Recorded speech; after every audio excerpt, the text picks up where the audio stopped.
Hey, it is now 7:03, November 21, 2022. I'm officially opening the scheduled planning board meeting. Present at the meeting, please acknowledge your presence when I call your name. Mark White. White present. Cindy Markowitz. Markowitz present. Kathleen Vorse. Kathleen Vorse present. Janet Connolly. Connolly present. And I don't know, is Rebecca here yet? Anyone see her? No. See her. Okay. So the first item on the agenda is the public comment.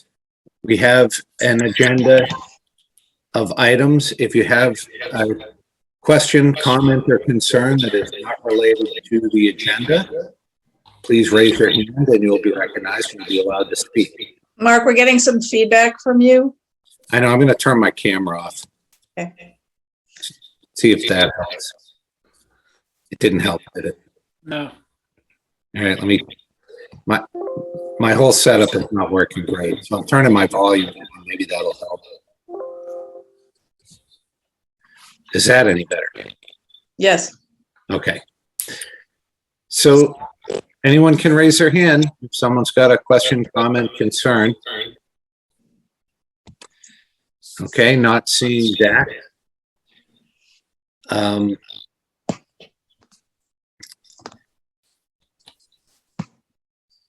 Very close to 7:05 p.m.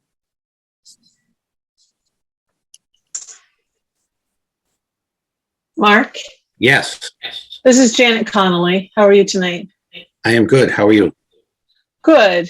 I had a question about what you think the time frame and duration of this meeting will be. I think it's going to be very short. Can I start baking pies by like 10? Yes, Okay. but Thank you you. must share. As long as you bake for all of us. I have to Are share. you taking orders? Oh, no, I'm making 2 pies. That's all I can eat. Maybe mini pies. I'll see what I can do. Okay. All right, so it is 7:05. I'd like to open the public hearing, the continuation of the application under Boxborough zoning bylaw, section 6105, special permit for common driveway in the Office Park District, section 8000 site plan approval, and section 9200 special permits. The site plan approval rules and regulations submitted for site plan approval and special permit submitted by Adams Realty Trust to construct a 140,000 square foot office research and development light manufacturing facility. Subject property is located in the Office Park District at 244 Adams Place, and is identified as assessor's map and parcel 12250. Hey, Mark, Yes. just could you introduce the new planner to everybody, please? Yeah, you're right. I should probably do that.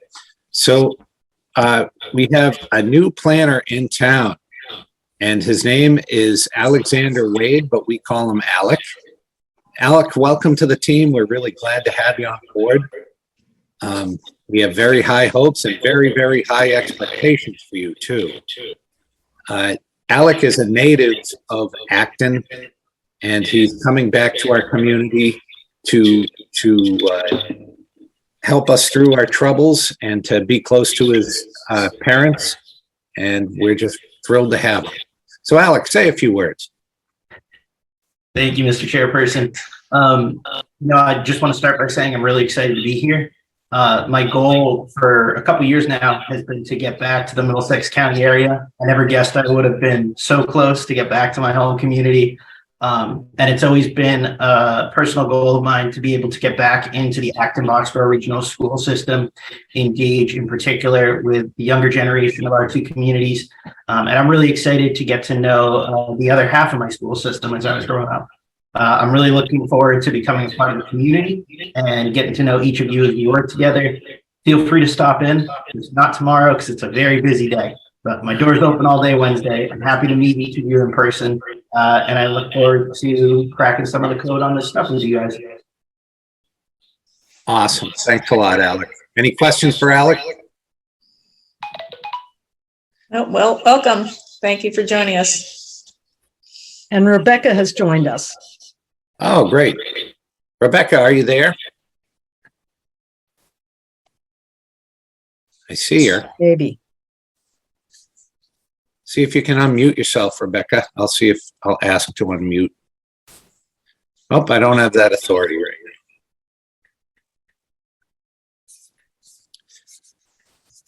Okay, well, while we wait for Rebecca to join us, also present on the meeting is our consulting engineer, Sue Carter. Sue Carter, sorry about that. And is there anybody here on behalf of the applicant? Could you raise your hand?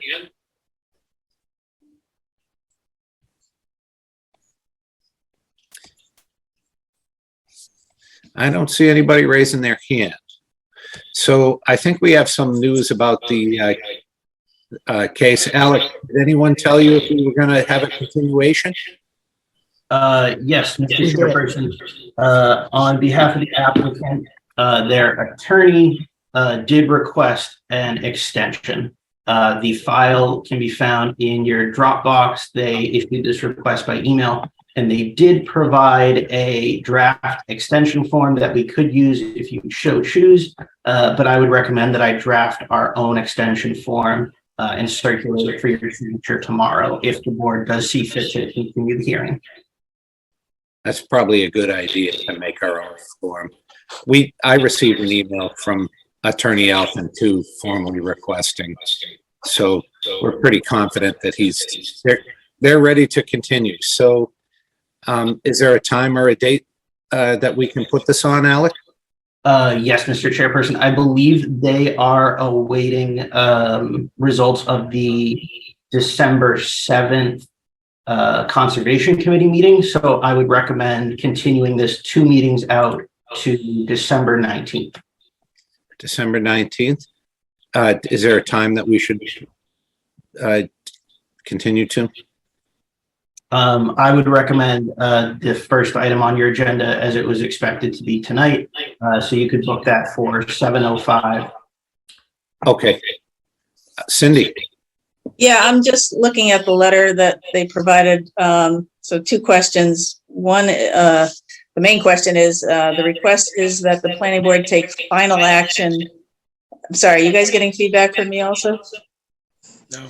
Okay. The letter request says, Yes, I'm hearing a lot of echo, like everybody's echoing. right. Okay. The letter from Paul Alphen, the attorney for the applicant, requests this, the board take final action on site plan review application and also on the special permit application for a period ending midnight, the 16th day of December 2022. So 2 questions. First of all, the 16th is prior to our December 19th meeting, so I'm not sure that date works. And also the request for final action, does that mean they're requesting an actual decision? And if so, we haven't closed the public hearing yet, so I'm not sure why would we have to accommodate that request. Well, maybe Sue knows why. Sue, you want to tell us what's going on?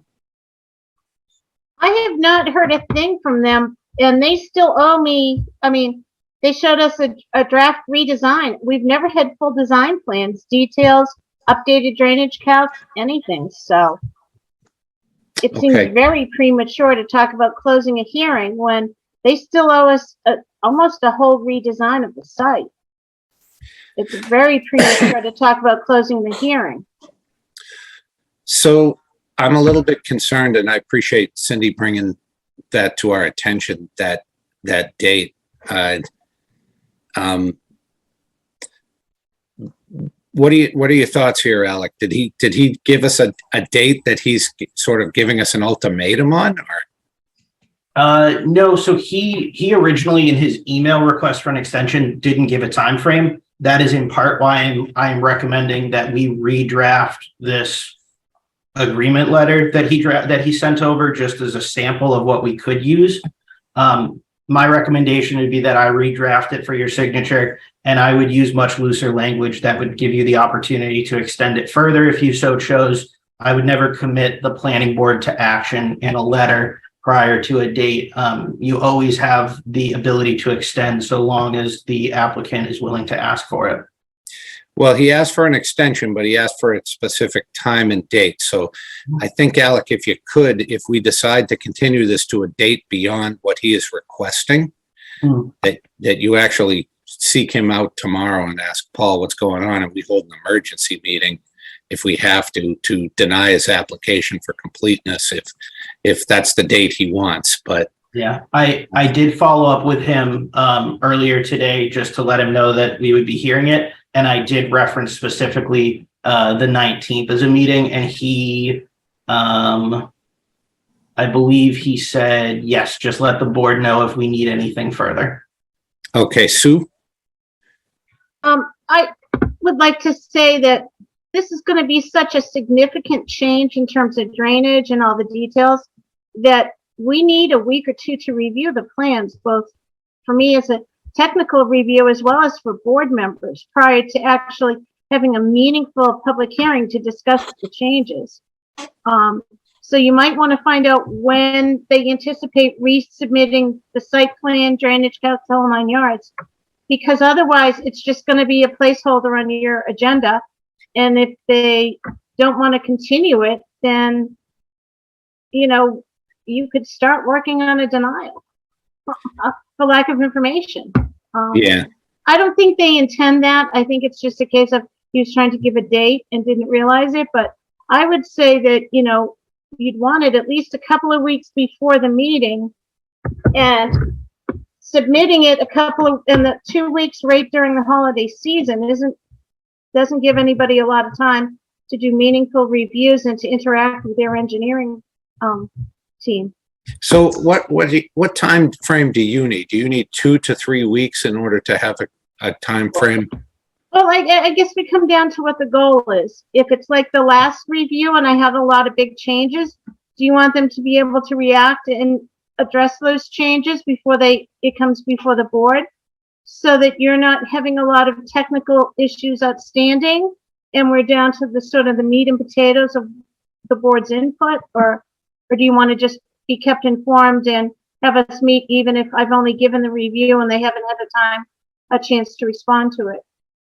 I think if we could keep it procedurally, if we just had a letter from you saying, here's the response, and they don't follow up, I think we can hold the meeting and continue it if we just move quickly. Okay. I don't know what the board thinks about that.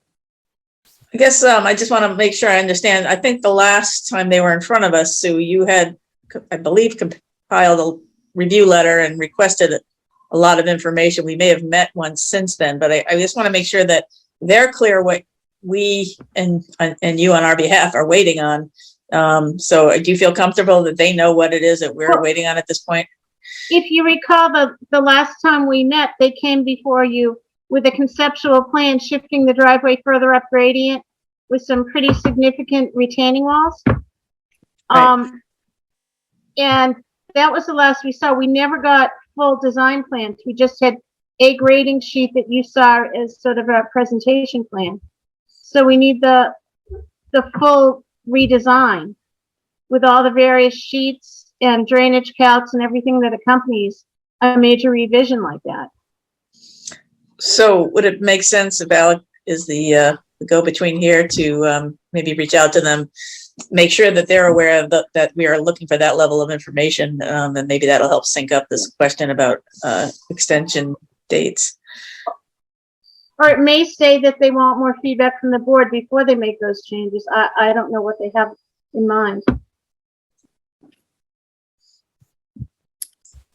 Mr. Chairperson, I would recommend that we schedule them for the December 19th planning board meeting, and that I simply reach out tomorrow and specify that they need to provide the required documents to Sue.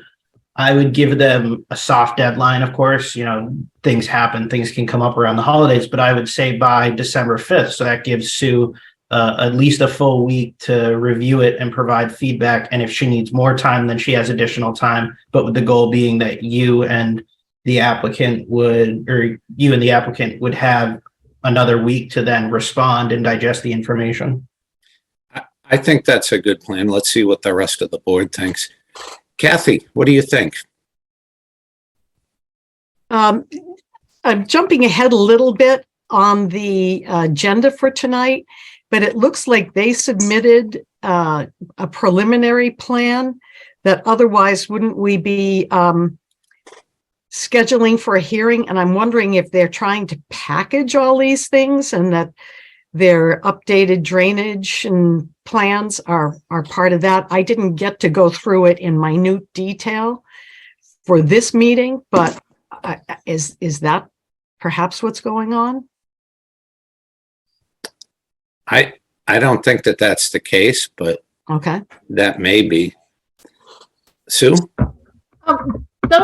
They're two independent processes. The subdivision is Oh, I know. independent of the site plan, especially with the way they're reconfiguring the road, so that the subdivision is only a preliminary, so they won't have drainage for that, but the site plan is being proposed, so that one has a whole different level of detail. But they're two separate permits. So, I mean, they may be trying to get it onto a single meeting date, but the two projects aren't really intertwined. I'm aware they do two different submissions, but those look like pretty detailed plans that they submitted. Sue, do you want to just respond to that quick and I'll get to Cindy? A preliminary subdivision doesn't need the same level of detail as site plan, so they don't have drainage and everything else. They look detailed, but they weren't all that detailed if you looked at it carefully. So it meets the standard of, it's a preliminary subdivision. But the site plan review does require full drainage and a lot more detail. Construction details, we had a lot of questions of how they could actually build it off of the plans they'd submitted. So they owe a lot of information to the board on the site plan. Okay. Cindy?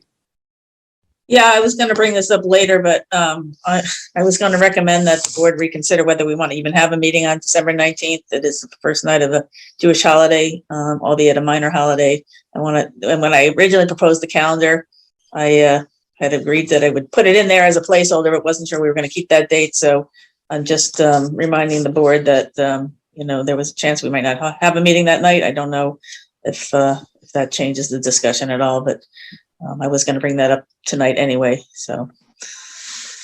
Well, I want to be sensitive to holidays, but I'm not going to make that decision alone. I think, What would be the alternate date? Do we have a January? I know we went all the way out till next year, but I forgot to look up the January date, Alec. Just curious if you had it. So we certainly could start looking into January, but I will say that unfortunately for legal noticing, we would have to host a meeting by December 19th in order to file certain decisions. So if you weren't to meet on the 19th, I would instead ask the board to consider a December 12th meeting. That way we could notice things, get them to the paper in time. Unfortunately, with the time constraints, I can't get the items that require hearings out, the new hearings out to the paper for the meeting on the 5th. So we would have to look at either the 12th or the 19th, unfortunately. Sorry, what would the notice be for? This one is a continuance, so we don't need to notice that, correct? Correct. So any continuances wouldn't need noticing. You have had a new submission for site plan review that I am finishing the completeness review on tomorrow. That's for 60 Codman. And then you additionally, so I had originally thought, and this was my error from previous towns and previous communities and making assumptions, which I know I shouldn't do. Your preliminary subdivisions, I assumed, would not need hearings, but according to your subdivision rules and regs, we must notice the preliminary subdivision reviews as public hearings. So I have to get those into the paper. The earliest that we can do all three of these and get it noticed in time would be December 12th. December 19th is at really the end of that period. I would have about 3 to 4 days to finalize any decisions if they weren't finalized at the meeting, get Mark's signature on them, provide them to the clerk, and then send out the notices. Well, I mean, it sounds to me like we either do the 12th or the 19th, and the 19th works better for perhaps the applicant, but the 19th is a holiday.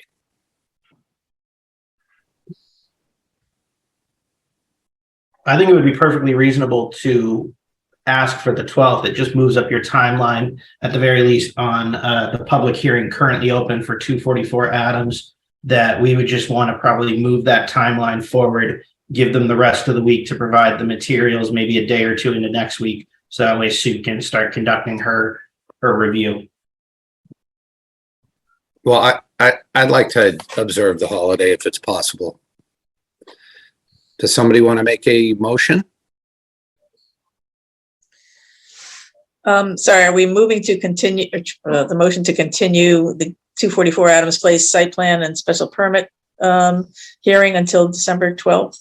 Is that what we're looking to move? Is that what you want to do at 7:05?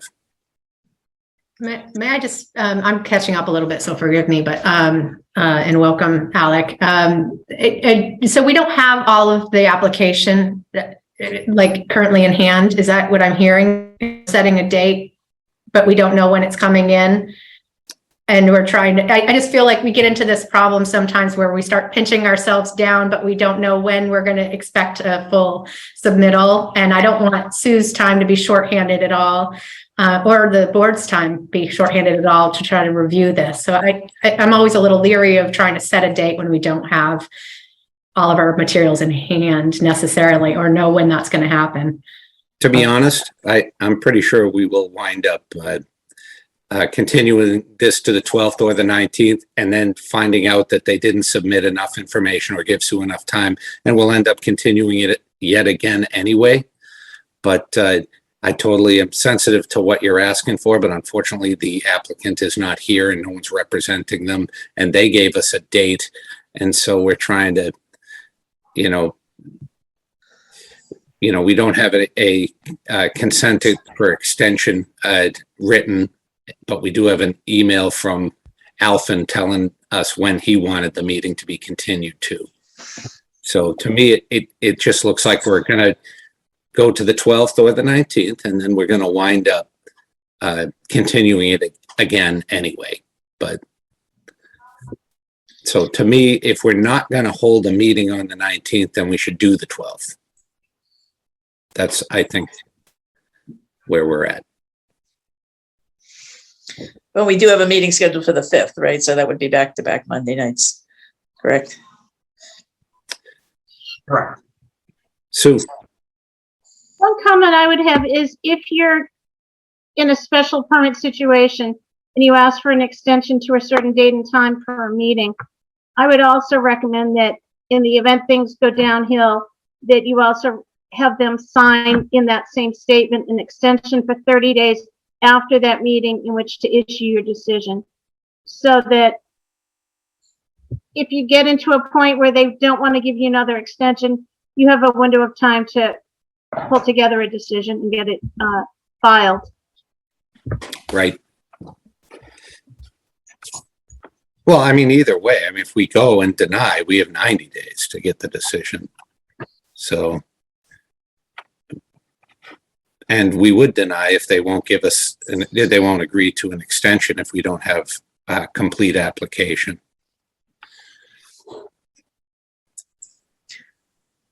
So I will. You want to do the 5th instead? That only gives them we wanted to give Sue some time to review it, right? Well, that's if they even get us anything by then.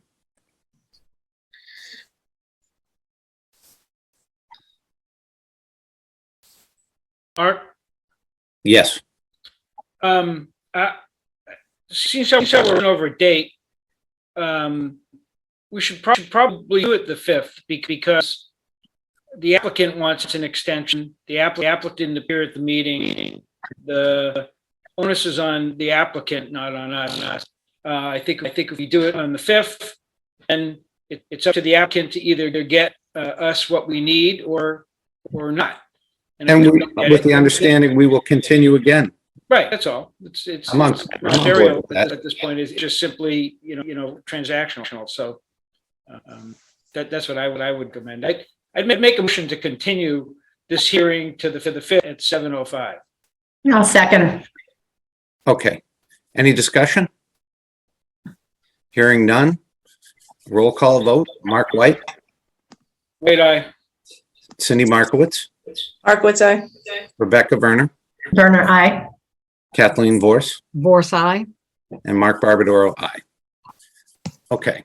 And then Alec, if you could just explain the situation to the applicant and tell them that the 19th is preferably not on the table. And we'd like to give Sue at least 3 weeks before the meeting after the 5th to review the application. Thank you so much. Okay. So it's now 7:29 and we have a 7:15 public hearing to consider the application under Section 8000 site plan approval submitted by Stamsky and McNary on behalf of the property owner French Brothers, Boxborough LLC, to construct a 3-unit trade shop building. The subject property is located in the industrial commercial zoning district at 100 Codman Hill Road and is identified on assessor's map and parcel 12350. Is the applicant here today? Can raise your hand if you're here. Okay, I'm not seeing any, but Alec, are you aware that the notice from the applicant? Yes, so Mr. Chairperson, having not received any additional documentation for your review today, I reached out to the applicant's representation at Stamsky and McNary, Paul Kirchner, and I did ask if he would like to request an extension. He had asked to please continue this item to December 19th. However, I think he'll be open to a differential date. I would recommend that you, if you and the board see fit to do so, you extend this to your December 5th meeting. And at that point, I can have a conversation with him if he's comfortable moving into January instead, or if he feels that's enough time to provide additional material. Awesome. I do know they are awaiting a decision from the Conservation Commission. And I believe this will be, this matter for your consideration, from what I understand, from what I've caught up on, will be pretty dependent on that. So my expectation is that they'll want to continue further. Okay. Thanks a lot, Alec. That was going to be my point. I think they're scheduled for Conscom on the Wednesday of I think December 7th. So I wasn't sure if it made sense for them to come to us before they had been in front of Conscom, but we can continue them to the 5th and then see where we are at that point. Okay, that sounds good. Does anyone want to make a motion for the 5th at 7:15? what else we have on that agenda?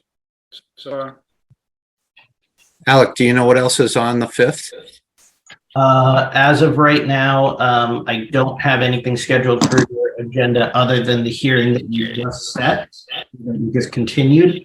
So this would be agenda item number 2.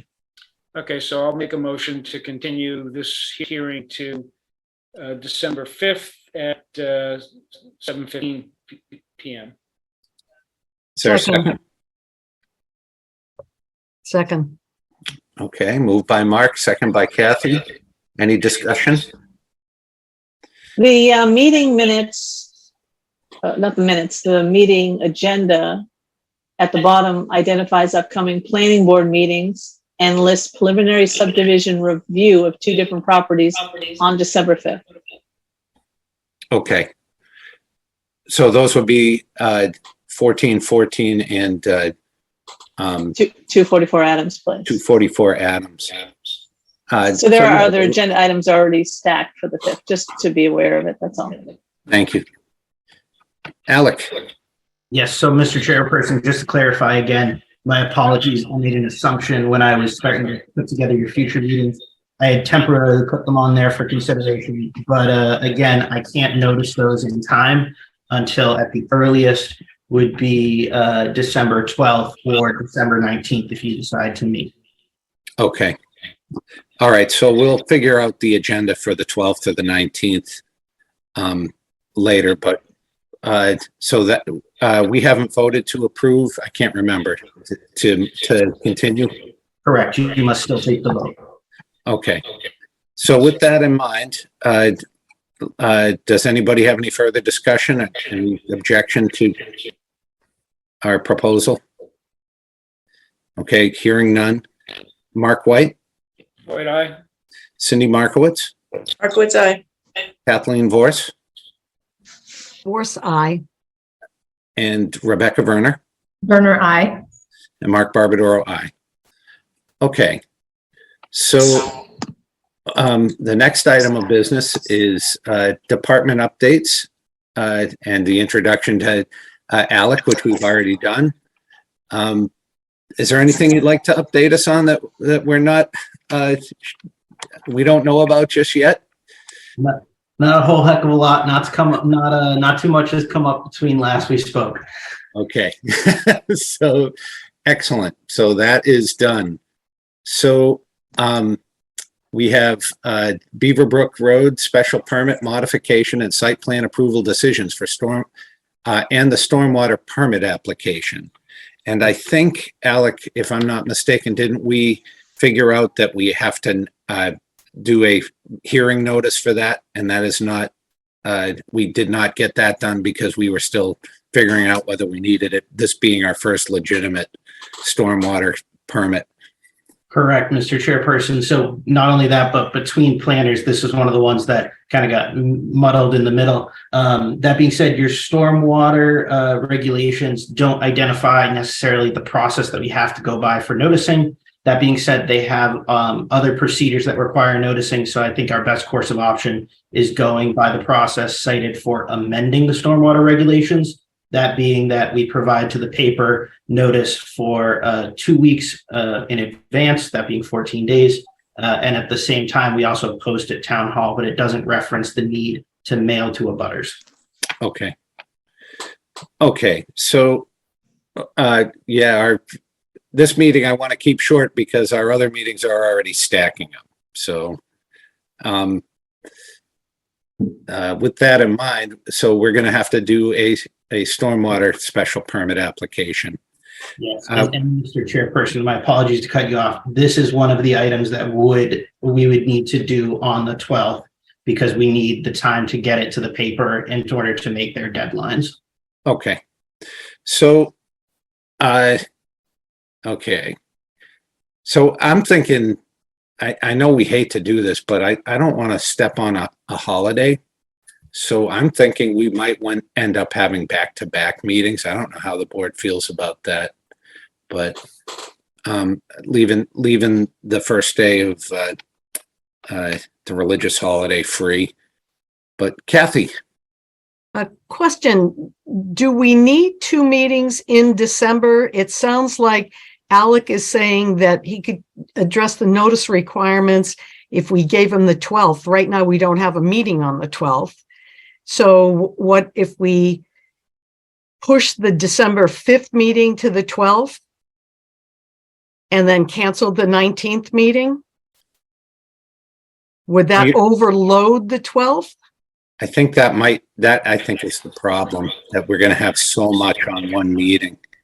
Although there's every likelihood, as we've been discussing, that we still wouldn't have the submissions, and even the ones we've been pushing off to the 5th, we were expecting to have to continue again, so.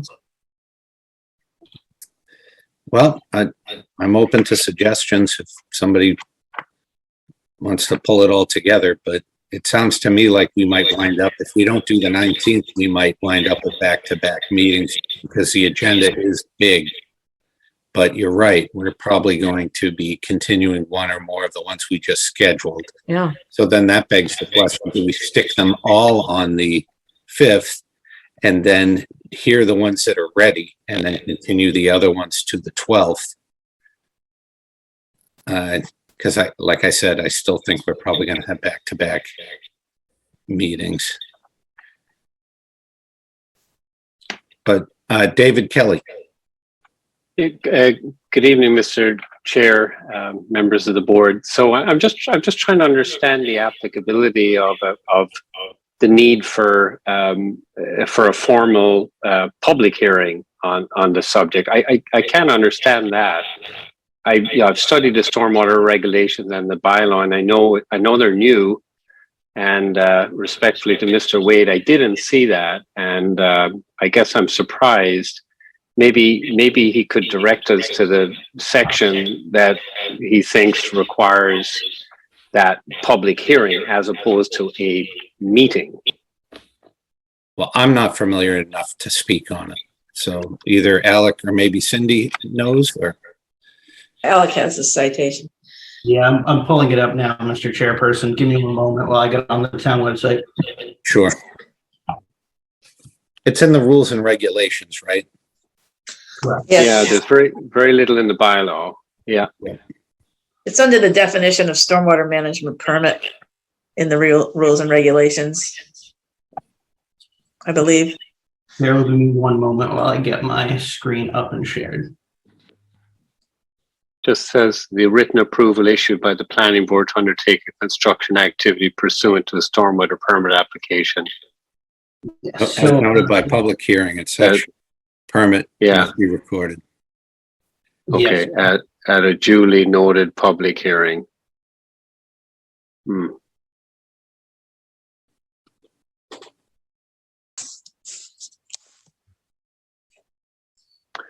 Okay. Okay, Sue?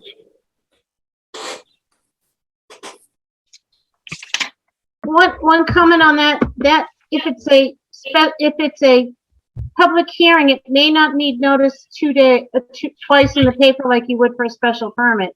It may only need to be noticed 1 week instead of 2. As many times site plan is.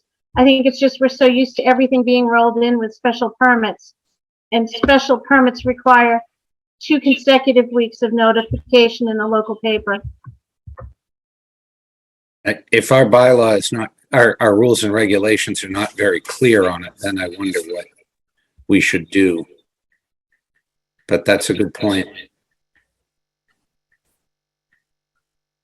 Mr. Chairperson, given that your rules and regulations are not clear, I would recommend that the board can use its discretion on this. However, whatever you choose to do, I would recommend that coming in January or February, you hold the appropriate hearing to then amend the stormwater regulations to suit your needs, to suit your decision moving forward. So, I mean, to me, I look at it this way. If we screw it up, then the person who's going to be suffering is David Kelly. So if he's amicable to 1 week's worth of notice and he wants to take the risk of litigation by a disgruntled neighbor, then that's up to him, I think, because we don't have much clarity right now. Well, it's up to my client actually, who's on the call as well, Russell. But I think Sue is correct in this. And it's unfortunate the way this is just buried in the definitions. That was distraction for sure. When you review the permit process further in the document, I'd suggest we correct that. If you're going to correct it, it doesn't say anything about a public hearing under permit procedures and requirements. Well, thanks for pointing that out. So what do we do? Russell? Is Russell available to weigh in? Yes, I'm here. Mr. Chairman, can you hear me okay? Yes. Thank you very much. You know, we have a situation here where the board has worked very well over the past several months, and I know I've expressed that to the board, and certainly we had a lengthy meeting, and I know we have a couple of finer points to resolve in the permit. This stormwater permit is the first one, and I fully respect that the town is putting together a format for this, and there's been a transition in the planner position, and I respect that as well. It's interesting hearing the multiple continuances without very good communication from other applicants, which has nothing to do with the board. But this application has been submitted properly. It's been peer reviewed by Sue. It's in a position to be reviewed other than a potential discretionary notice. We have a tenant that timeline is clicking, winter's coming. We may lose this client. And, you know, if we go to a January situation, the economics of this deal will probably fall apart. That is not a threat by any stretch. It's just a reality of doing economics in a real estate situation with a lease, with a build to suit. So respectfully, we've submitted everything we need to do. It's been peer reviewed. And if the board can use its discretion, I would respect that they do that. Okay, so what are you proposing tonight? Any notice? Tell me what you're proposing. David, do you have a suggestion? Russell, I think that the definition of a stormwater management permit does require a public hearing. And the only thing I think we're talking about is the length of time for the notice of the public hearing. And as Sue pointed out, since it's not a special permit, it could be noticed as one week in the paper. And Okay. I think that's what the board is possibly suggesting as an option for us. And it appears that would be the appropriate method to I go would forward. certainly support that notice, the 1 week notice, if that's what the board chooses to do. Okay, Alex, what would Alex, what would we, would that be the 5th? Yes, so you would schedule it for December 5th, and it would be advertised as a public hearing, so you would want to recommend a time. Make a motion to continue this to the 5th December at 7:30 p.m. Is there a second? It's not necessarily a continuation, but I think that you're proposing a public hearing be held on December 5th. Yeah. So we don't need to hold a vote, but since we started, we may as well finish with a vote. So Cindy, will you second the motion? I'll second the motion as amended. Is there any discussion? Okay, hearing none. Mark White, White eye. Cindy Markowitz, Markowitz, aye. Kathy Vorse, Vorse, aye. Rebecca Werner, Werner, aye. and Mark Barbadoro, aye. Okay, we've got a date scheduled and we are going to notice it in the paper for one week. And we'll go forward and then we'll put this on our to-do list to kind of clean up our bylaw, our rules and regs, I beg your pardon. Okay. So let's see. So that's Beaverbrook Road. We still have the decision to go through.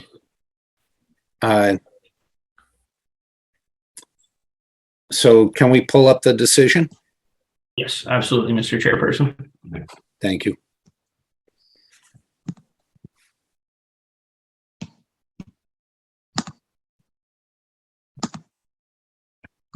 Mr. Chairperson, you have 2 draft decisions. Which would you like opened? Well, I think Cindy made some revisions, so I'm going to let Cindy steer this program. So just for the board's edification, it sounds like we got the edited versions of the 2 draft decisions, the site plan approval / earth removal permit and the draft decision for the special permit from the applicant sometime after November 7th when we made the attorney for the applicant made live edits. I received those, Alec provided those to me a couple days ago, and I drafted or made track changes on both those documents. So that is what's now in the packet, but I'm not sure that the board knew that those were in the packet, since I think those were late additions. I didn't make a lot of changes, but I did do it in track change mode. So if the board is ready and willing, I think Alec could bring up the version that has my changes in addition to the changes that were redlined that night. So I think start with the site. I think the site plan decision is probably the more cumbersome of the 2. It's more in depth. So I don't know if that makes sense to start with that one or start with the special permit. Why don't we start with the site plan? Okay.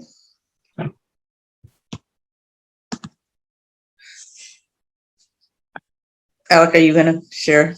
Yep, I'm just bringing it up right now. So again, as folks will recall, when we voted to approve the permits, we did identify that we would go back and review the findings of fact, and that is the majority of the edits that I provided.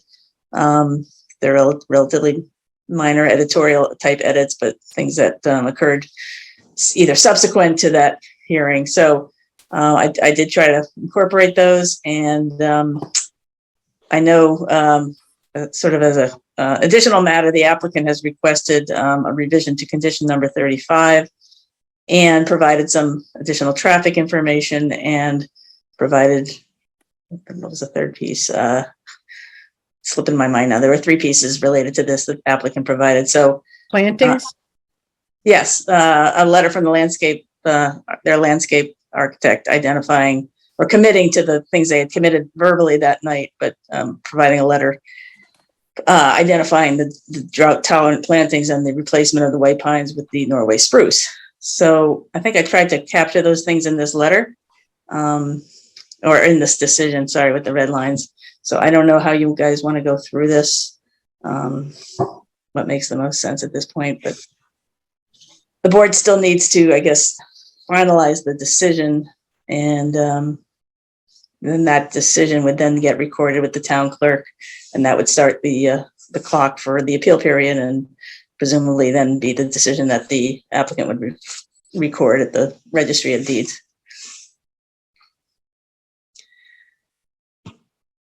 Cindy, and if it pleases the whole board, I can easily just kind of skip through the ones that are just, the grammatical or capitalizations. I can just really quickly approve those. And then when we get to something slightly more substantial, we can stop to discuss if people would like. Sounds good. Mhm. May I ask a question? Yes. For those following along at home, what is the name of the document that was included in the Dropbox that shows these red line strikeout edits? Yes, the document is titled CJM_HB $22000307, followed by a series of other items. So those are my initials. The CJM is my initials in front of the document that was sent. The rest of that string name was the name of the document sent by the applicant. And that was in the Dropbox that's linked in the agenda. Correct. Thank you. But it was only added, I think, Alec, when yesterday, perhaps. Yes, I was waiting for your items before I put this in.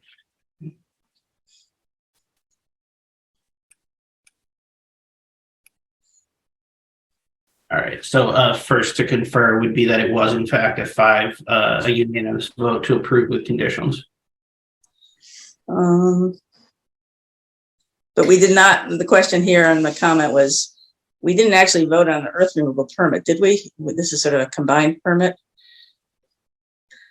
I believe the vote was on the site plan approval. I don't recall the language, but this is a combined permit, correct? And did we vote it correctly? Board?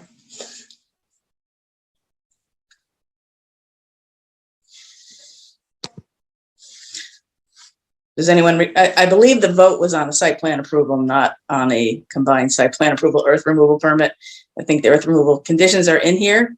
I think the board intended to vote the whole thing, but I don't believe we formally voted on the earth removal permit, but others may recall differently. I don't recall voting it specifically. No, I don't either. I don't think we did them together. Hold on a second. I'll give you my answer in a second.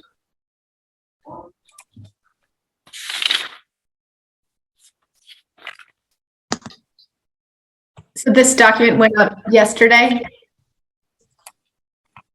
Yes. In the future, is it possible to just give, like, maybe send out an update to folks that more documents have been added to the packet? Because I didn't go back and look at it yesterday. I didn't either. Yes, absolutely. My apologies to the board. This is just the nuances of me getting used to everything. Totally understood. Thank you.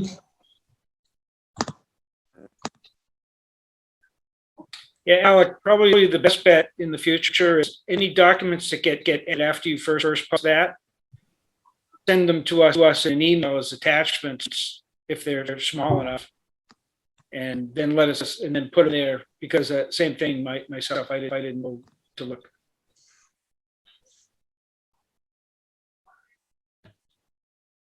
Mark, we're waiting for you. Yes. 1 second.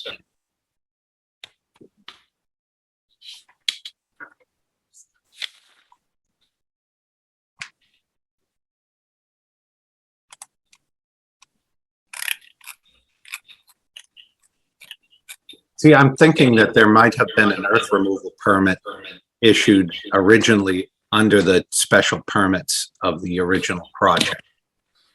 And so when we approve a special permit for this project, we're amending what was originally approved. And I think that's why it is listed. We did vote to expand till 2025, the time period for the original enabling permit. But then I don't think we voted any final decision. Although in the minutes, I thought there was something about voting subject to amending our findings of fact. That's correct. But as I was reading the decision, I realized that we had not voted separately for the earth removal permit, which they did make a separate application for this project for 400 Beaver Brook for an earth removal permit. Mm-hmm. The conditions in this include earth removal permit related conditions. We just never took a vote on an earth removal permit for this project. Okay. Well, I think our special permit approval is to amend the existing special permits, right?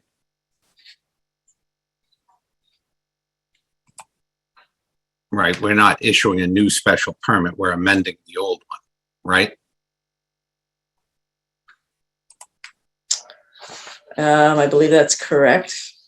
Yeah, so if there was an earth removal special permit issued back in the day, then we're amending it. So should that be in the second line, that wording for amendment to site plan approval and earth removal permits?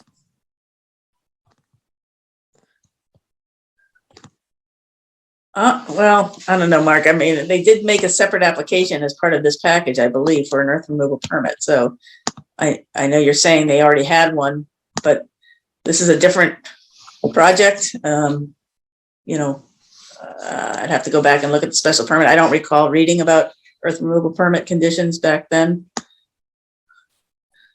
So we may have to just do a little homework.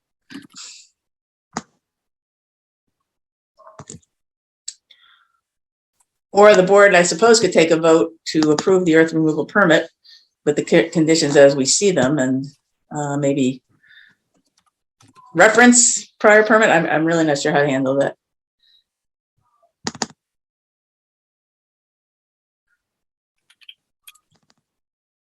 All right, just give me a second here.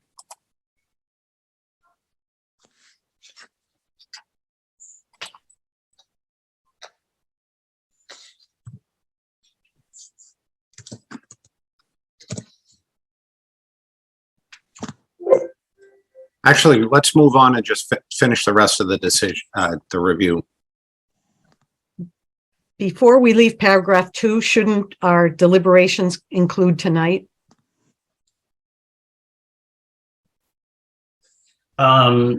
Just for clarification, your deliberation on the hearing has ended because you have closed the hearing. So we're just refining the language. Correct. At this time, what you're doing is confirming what you voted at the hearing and finalizing your decision and then choosing whether to approve. Interesting. Okay. Okay, I have a little more information about the earth removal permit on the prior permit. This is off of Campanelli's own matrix they provided us on the site plan decisions. There was a condition under the special permit 00-01. Under the earth removal permit granted by this decision, no more than 90,000 cubic yards of soil will be removed from the project. And then a soil stockpile management plan shall be submitted to the board. And then Campanelli indicated there was no proof of compliance, and that Campanelli also indicated they will comply to this condition as applicable when a project is under construction. And then in their last column, they said Campanelli does not have a copy of the earth removal permit. A new earth removal permit was filed with our site plan application package. So I think we're in a little bit of a circular loop here, but I guess I would suggest that we approve a separate earth removal permit for the package they submitted for this 400 Beaverbrook project to be clean. Okay, then the only question is do we need to vote to approve an earth removal permit separately? And I would suggest we should take a vote on the earth removal permit, but I don't mind that the language is incorporated as part of the site plan decision. But I don't know the specifics of whether that is allowed.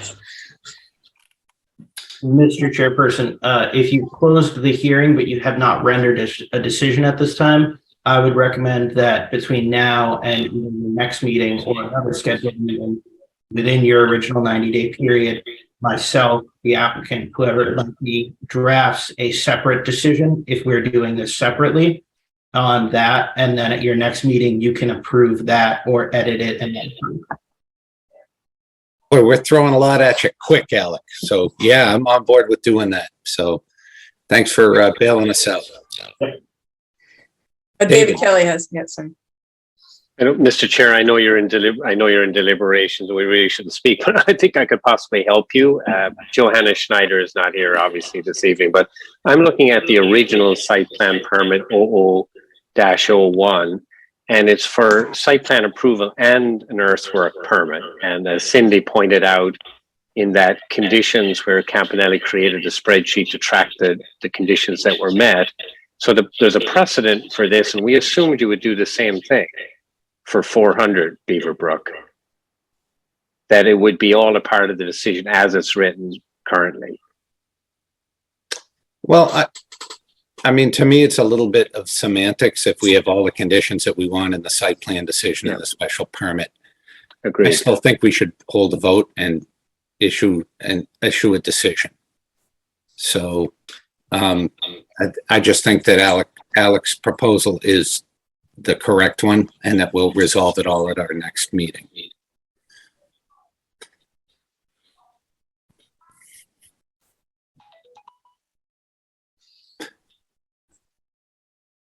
Yeah, and I'm not seeing a lot in the bylaw that, you know, on extraneous conditions that an earth removal permit might require, so I don't think it's a big deal.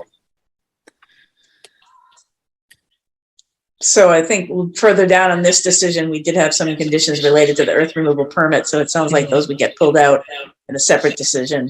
So we'll come upon them as we're reviewing this document, but it sounds like those may get pulled out. And maybe added to a separate decision. Yes. Okay. Although I'm not sure that they need to be, but. No, Mr. Chairperson, I think I misunderstood that originally. If the conditions are included here, then at the conclusion of this document, when you're prepared to move forward with it, you can choose to take the separate vote at that time. You have two votes running here, one that's already been conducted and one that is not. Okay. So yes, if the conditions are addressed here, I would recommend that the board move forward with it, especially given that you did deliberate on a draft document during the time. So you have the opportunity to vote to approve your conditions or deny at that time. And that would give Campanelli more warm and fuzzy feelings. So I'm all on board with trying to make the applicants feel good.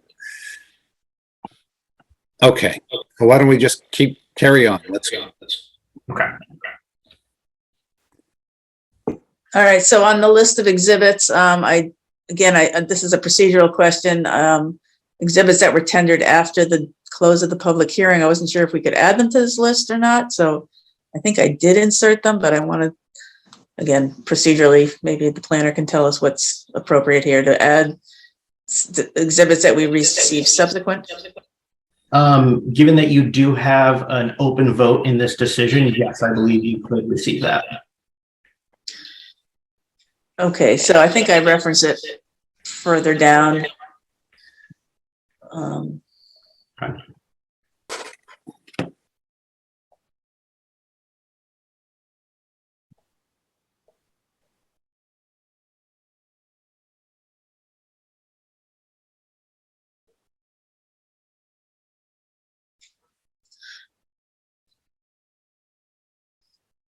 So this is where with attached zoning spreadsheets on the requirements lot. No, that's just part of that exhibit. Let's see. Hawk design letter. Oh yeah, there it is on W, item W. Supplemental letter dated November 16th, 2022. Yes. Okay. And similarly, item Y, we received the response from MDM Transportation on the day after the hearing on November 8th, so I added that. But I did request that that be forwarded to Green International for their final sign-off. Mr. Chairperson, I did reach out to Green International today. I'm not sure whether or not Tracy was able to forward that to them prior to her meeting. I have not heard back from Green International as to whether they've refused this document or not.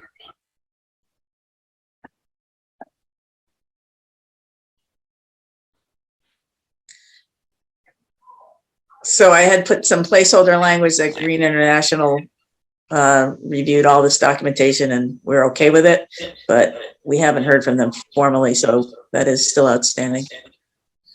Well, we either need to move on without it or, you know, continue this. So it's too late. I would say you can't say that they think it's okay if they didn't tell you it's okay. Right. No, understood. We haven't gotten to that language yet. We can strike it when we get there. Okay. So I'm going to leave that one unresolved for now and continue forward. So that way at the end, you can go back through any unresolved comments. So that would bring you to architectural design modifications presented on November 3rd. I assume those were presented. Yes. So Y is technically correct, but I have not put in a placeholder for Green's response. So you can accept Y, but we just want to make sure we circle back on that. Okay. So your comment will actually work perfectly in that. Right. So now we get to background phase 1, phase 2. I assume those are just matters of fact. Yeah, the only, let's just scroll on to the next page. There was reference to the fact that the buildings were all built in the southern portion of the site, and I just wanted to correct that phase. Whoop, too far down. First paragraph on this page, I think. That, well, the original statement said all the development was clustered on the southern end of the property. I didn't, when I look at the master plan, I'm not sure that that's correct. So I identified that phase 1 was clustered on the southern end of the, so I just wanted the board to be aware that I made that change.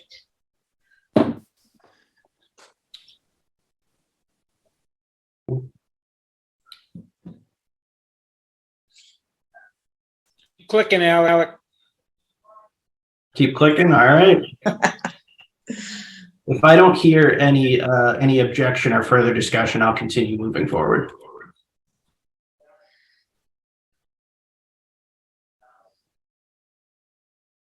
Yeah, and in the interest of time, any board member wants to chime in, just chime in. Don't raise your hand. Okay. Cindy, you had raised a comment on constructed wetlands. Yeah, I didn't understand this reference.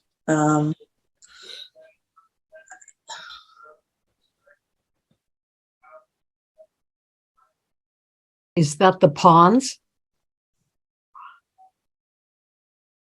I mean, when I hear constructed wetlands, that sounds like mitigation of creation of new wetlands. I don't know if that was the intent. Russ has his hand up, Mark. I don't know if you want Yeah, I know, we shouldn't be taking,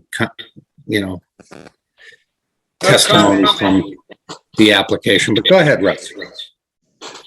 Thank you, Mr. Chairman, and David Kelly may be able to respond. I think this was just a typo on Johanna's behalf. There are no constructed wetlands as part of this parcel. Okay, so take can we, it out. so I would suggest, yeah, we delete that. Yes, so in that case, Mr. Chairperson, I would consider that just clarification by the applicant, not deliberation. And in that, clarify Cindy's comment. I agree, strike it.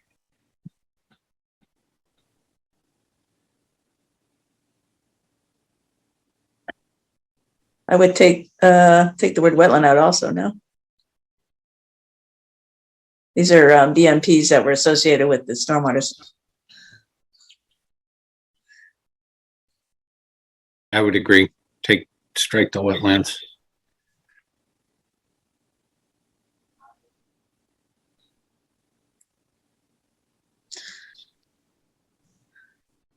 So this next paragraph, I just wanted folks a little bit more clarity that the foundation, the original foundation is going to be moved, and there was some different footprint associated with this new building. And I also wanted to note that the lot is being reduced, although it wasn't obvious. I had to go back, but the lot is being reduced from its initial 9.2 acres, I believe, to 8.34 acres as a result of the proposed lot line. So just wanted to highlight that here because I think they're going to file an A&R to reflect that, and I wanted to make sure we captured that. Keep clicking.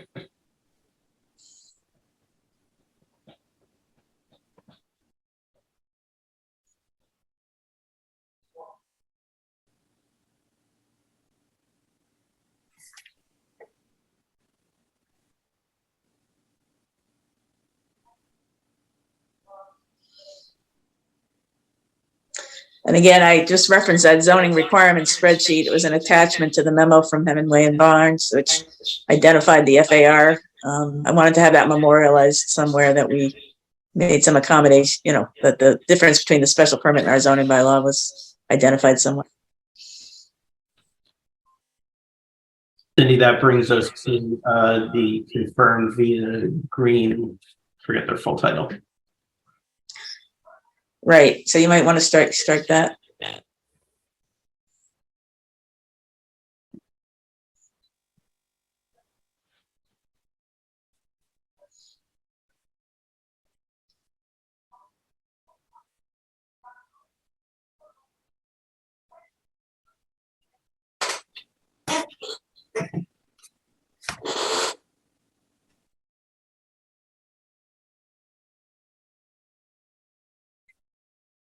And then we get to this item regarding the town's earth removal bylaw and earth removal rules and regulations.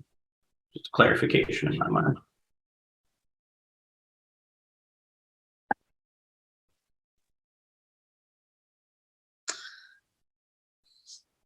Right, so we're into some language about the consistency with the criteria. So I tried to tidy the first one up to be a little bit more aligned with the actual criterion.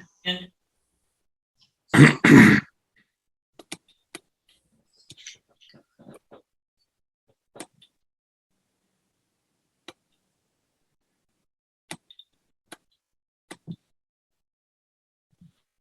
imagine they referenced drought tolerant native species planted proposed around the new building.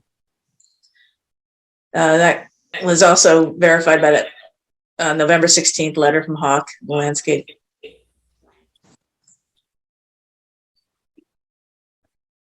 This one's slightly more substantial. So this section, the applicant had in their draft included a whole description of the existing buildings and the new building. I deleted that and just tried to summarize essentially what I think the board's discussion was, and I kept it fairly short. So if the board wants to change this language, I just wanted to identify that we were not in complete agreement on this issue, but the majority did did find that this was satisfactorily met. Clicking.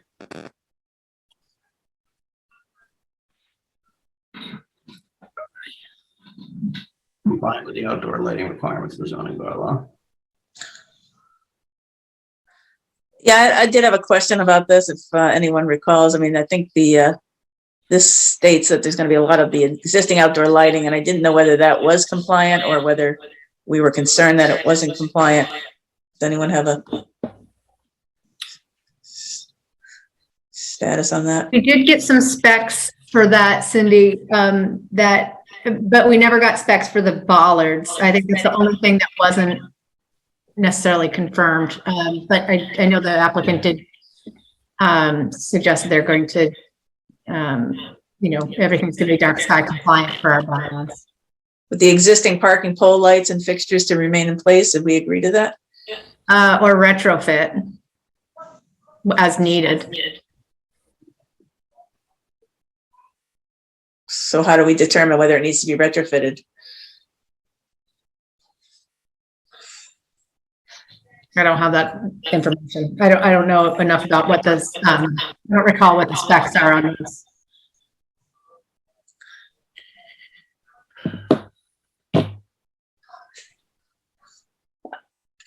Well, again, this is finding a fact, not a condition, so it may not be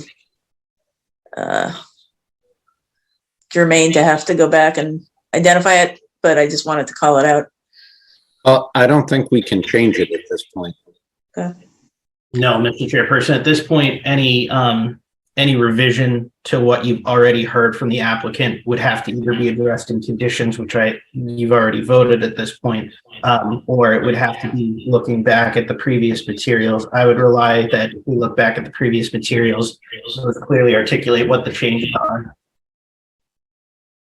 I mean, I do recall the applicant confirming that they were going to see to these things being compliant with our bylaws. So.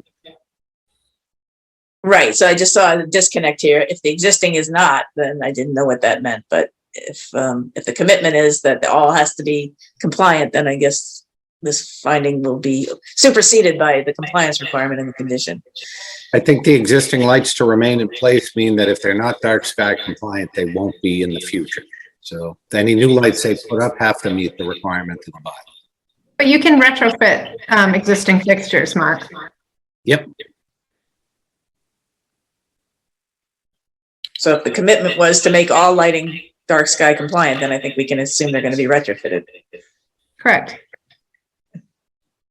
And I believe that is the commitment in the condition.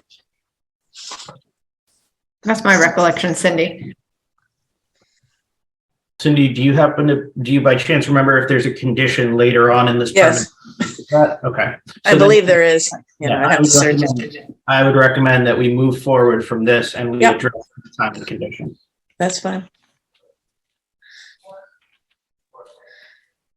All right. The 5-year permit issued allows for flows of 40,000. Finding of fact, correct? Yep. Yep. That's great to see. Did we ever get sign off from the fire department or did not see anything? Yeah, I know Tracy reached back out to them prior to the closing of the hearing. I don't believe she got any input back. So I wasn't sure if this was an overstatement or not. Mark, you might actually be more familiar with this as a building commissioner than I, but correct me if I'm wrong, occupancy permit is dependent upon fire code compliance. Absolutely. Generally, general compliance with the Board of Fire Prevention regulations. So this would also be addressed at the time of occupancy permit. Yep.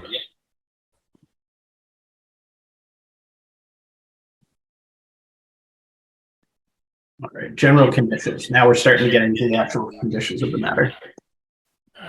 So I just cut and pasted all the exhibits from before into this list. I wasn't 100% sure that's the correct way to do it, but I want the list to match unless somebody can tell me they don't need to match. I think we should use the word reliance in our approval, or relies upon the following plans and documents. Instead of based. Yeah, is made in reliance upon.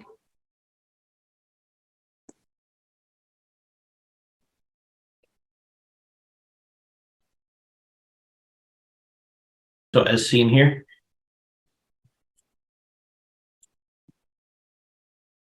Is reliance give a different connotation, Kathy? I'm not sure what I understand what the nuances. Yeah, that's a, you know, they are representing that this is what they're going to follow. So you want to be able to walk out there in the field and either go check, check, check, check, check, or have them give you a change order or something, come to you for an approval that varies from that. So what are you suggesting that language should read? In Approval reliance is upon- made in reliance upon the following plans and documents.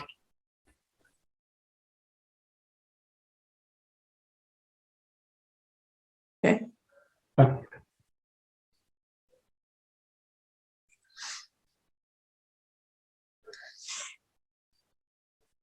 Or approval is given, I don't know, but the reliance, I think, is an important word. Cindy, if the board has in fact received all these letters, which I trust that they have, I'd say it's perfectly reasonable to include those in the general conditions. So again, this is the same list as the exhibits that were tendered above. So, you know, I don't know if it makes sense to list them all again, or, you know, where the controlling list should be, but they should be the same. More is better. You know, we could certainly have language that summarizes it quickly, but I wouldn't recommend that we go through that tonight. I would say this is perfectly suitable to ensure that compliance is done according to the letters that they've provided throughout the process. Should we add the Hawk letter of November 16th? So the list above goes up through Z, I think. So you want to just cut and paste that and drop it in here? I thought I had done that, but I guess I didn't. I certainly can.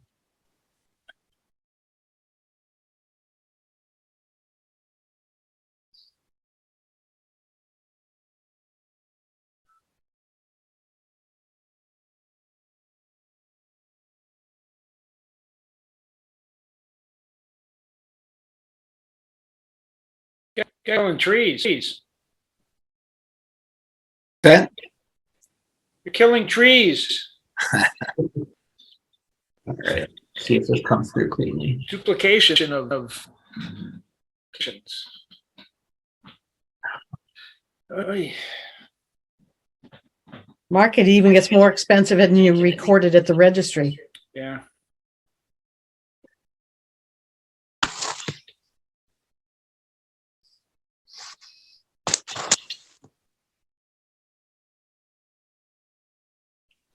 Would we like these to be?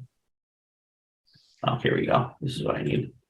There we go. All right. So that now will be identical to the above items. Right.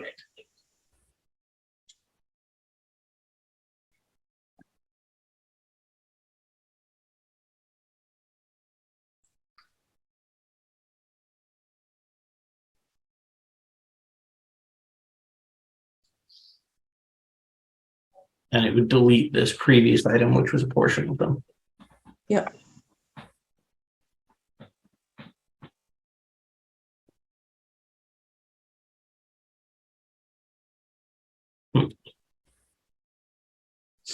I will have to clean that up. Good luck. That's a little working some Microsoft Word magic, but not substantially related to the findings. So the blue highlights, just the folks, those are the inserts that Johanna did the night of the meeting. I'm my editor in red. So the blue ones you've already approved as in the previous meeting. Yes. Correct. But the board thought that it was useful for the board to see them again. Mhm.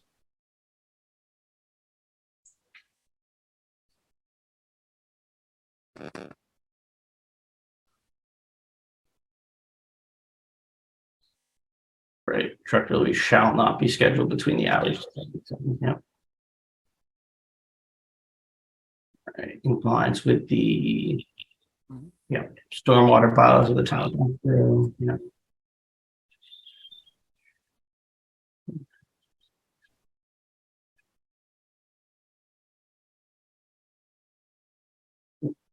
Now, they asked for a modification somewhere around, There's your number 14. Sorry. Oh, all right. Condition 35, they asked for a modification. As discussed above, the article or condition 14 does address the dark sky compliant. Mhm. All exterior lighting shall be dark sky compliant and confined to the subject property. So yes, that does address it. Regardless of the items above, they will be making them dark sky compliant.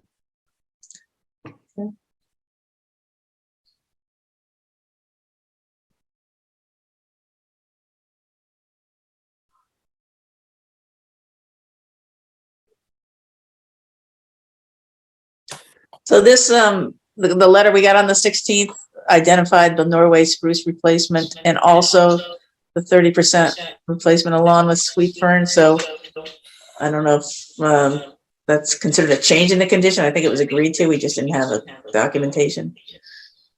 We did verbally agree to that revision. So to the board, I would pose this: if you feel that this has already been addressed and agreed upon during your deliberation process, and you feel this reflects what you've previously deliberated on, it's not a change. It's simply a clarification. However, if a majority of the board feels that it is not in line with the deliberations that you discussed, I would recommend removing the text in red.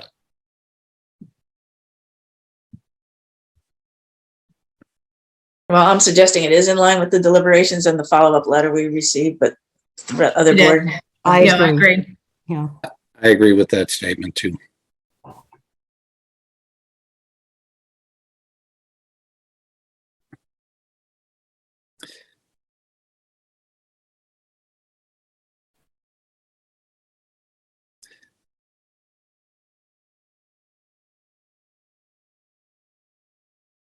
Cindy, you asked a question here. Yeah.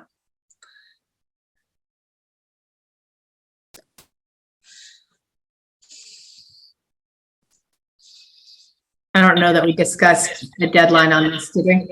No. If there is no, how do you put this as general conditions?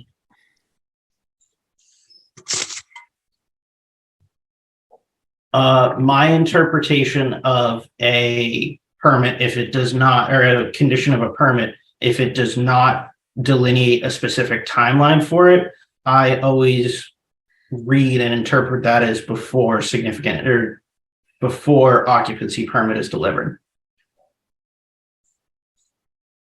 That's my interpretation of it. Do we need to insert that here to give the building inspector guidance on that? I would say prior to issuance of a certificate of occupancy.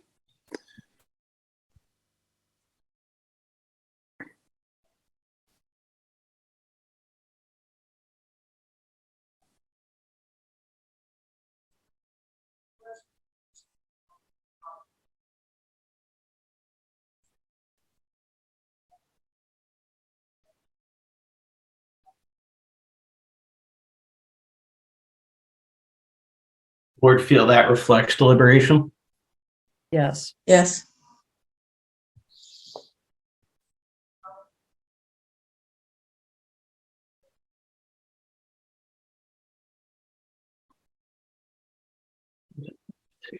Okay.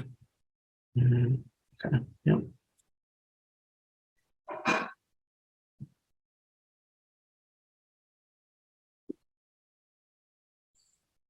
Okay. Third day. Cindy, I would ask, this is just a clarification of what the total 25% would be, correct? That's correct. I just did the math. Okay, so we come to condition 35. Bear with me one moment as I do have a way that we can discuss this real quick. I have to bring down my share screen for a moment.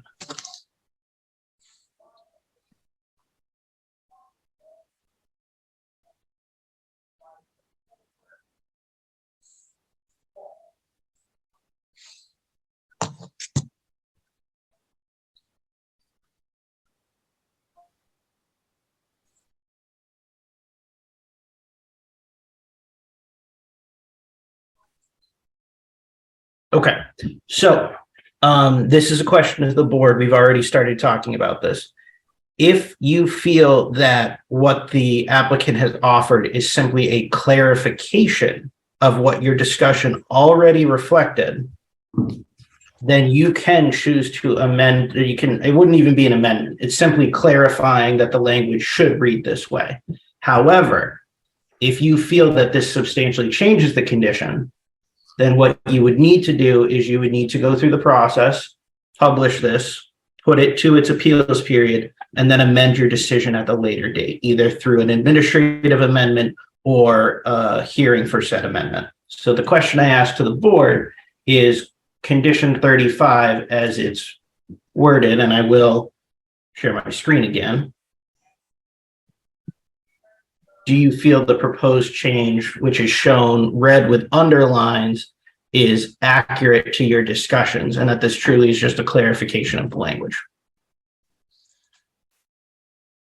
So I just want to be clear, the applicant requested a change in the language of condition 35, which I believe is taken from our site plan rules and regulations, section 4.14. Basically it's sort of verbatim. So when I saw the request, I did generate a revision to the condition. So this may not be consistent with what the board thinks we discussed because the applicant has asked for something else now. So I don't know if you want to bring up the applicant's letter also, or however you want to do it out. I certainly can. One comment is that I think the applicant's replacement eliminated the use of some of the wording that we had, which it looks like you've captured in your comment there, Cindy. So I would like to make sure that we keep that intact.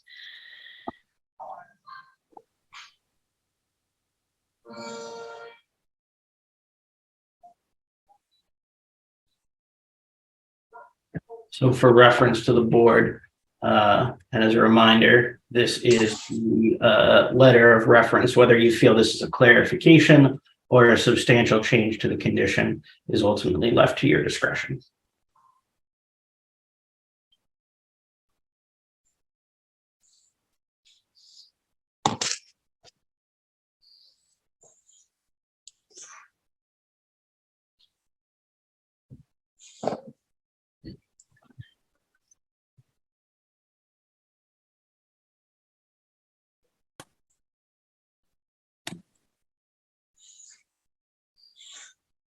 I think it's just a clarification of don't see anything substantive here, any substantive change.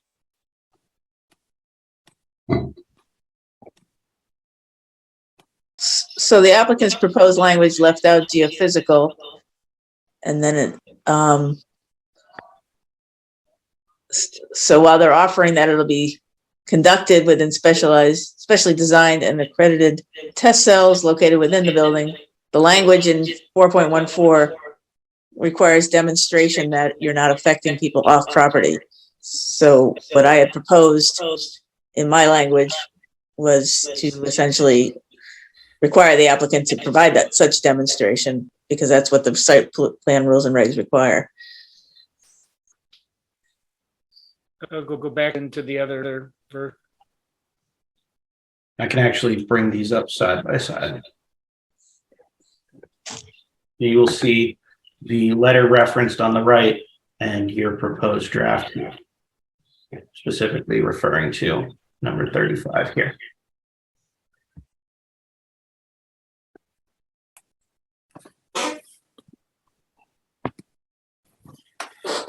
Is the applicant okay with this? We can't ask them. Oh.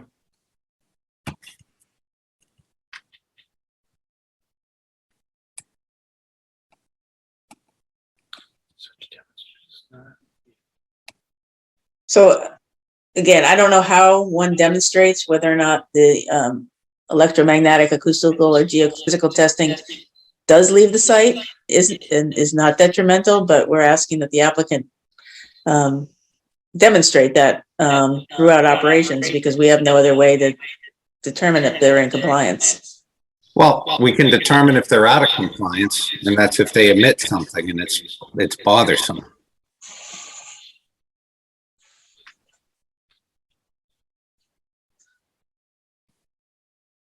How does one know if electromagnetic radiation is coming off the site? Well, if you can't get cell phone reception and your TV's not working, and How do they demonstrate it prior to do the testing? I don't think it's fair. May I clarify? This is Mr. Mitchell, representing TUV. When we install this chamber in the laboratory, there is a document to certify the chamber that it meets the requirements and stays shielded, so nothing will escape. And this is why we agreed to be able to provide that documentation prior to issuance of their certificate of occupancy. So there is a test that is available in documentation that we do plan to present prior to the certificate of occupancy. So that was why we agreed to provide the documentation.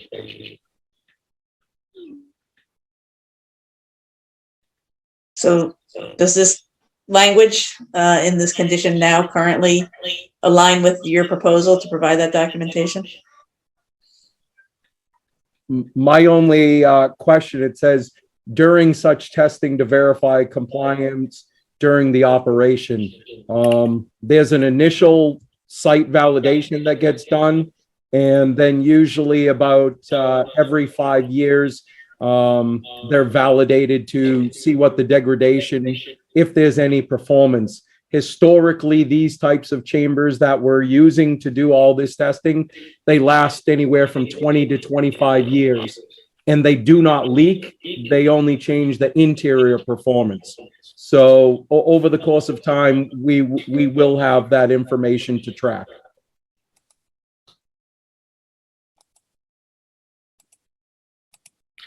I guess the question was, are you guys okay with this language the way it is?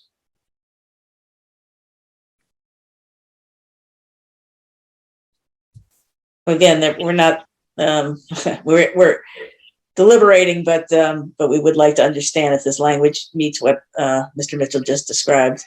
Sounds to me like it does, but I just want to understand if it in fact does.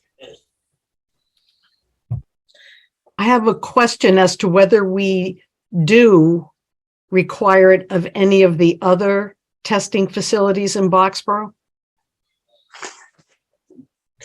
Well, it's been in our site plan rules and regulations. I don't know if those facilities were permanent when those site plan rules and regs were in place.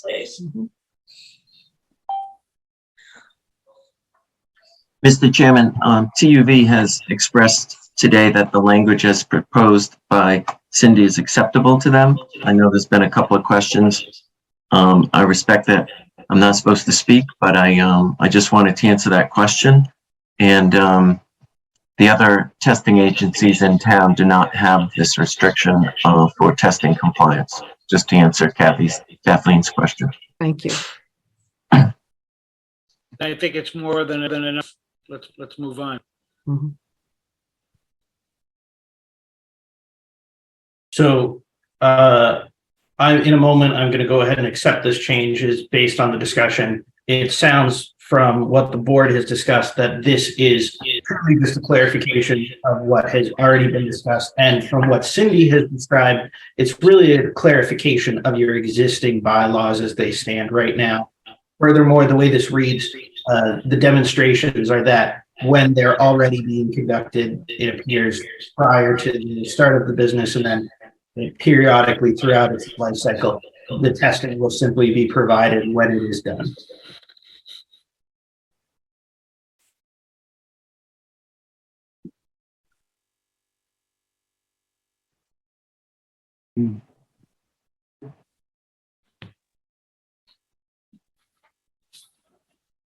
And just as a reminder for everybody, I'm not just skipping ahead. These are the blue ones are the ones you already discussed at your previous meeting.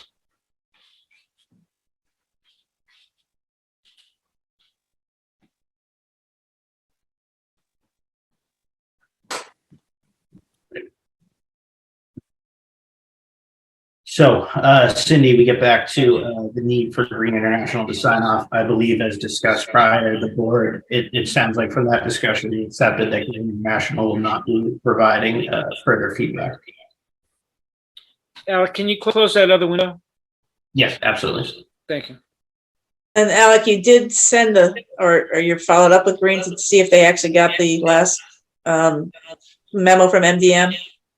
Yes, I did reach out again. I believe that was today. The realization occurred to me that perhaps during Tracy's tenure, they might not have received it. I do not have access to her direct communication, so I do not know in my own ability to confirm that or not.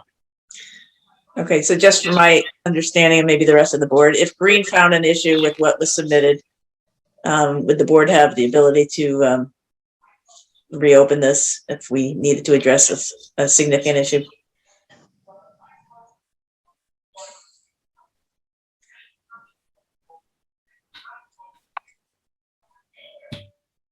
So I would, Mr. Chairperson, if it pleases the board, my answer to that would be no. If you approve, these conditions have already been discussed, they've already been voted on.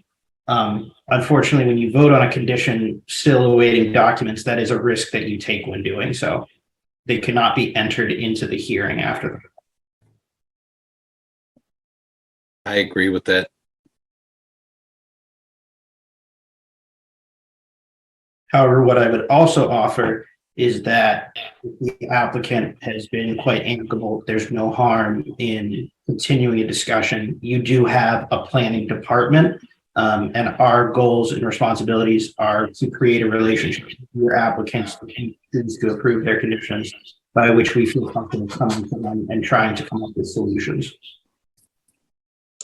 Yeah, I mean, that's fine, and I presume what the applicant provided, you know, in my unprofessional opinion, looked appropriate, but, you know, it would be nice to have just like we have places signing off on all the stormwater activities, it would be nice to have the site distances and the turning radii signed off by our traffic consultant, but I understand the board has already agreed to this condition, so I'm not going to hold up the vote, but unless others have concerns.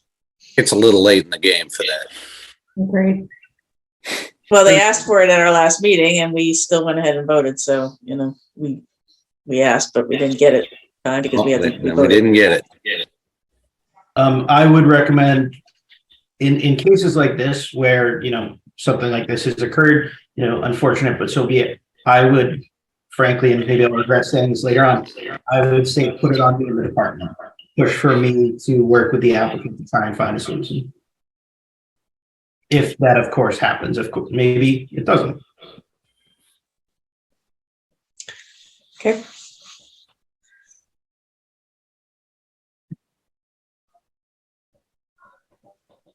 Planning boards, consulting engineer. Yeah. Yeah, I'd like to be consistent with that language. I don't know if that's a big deal.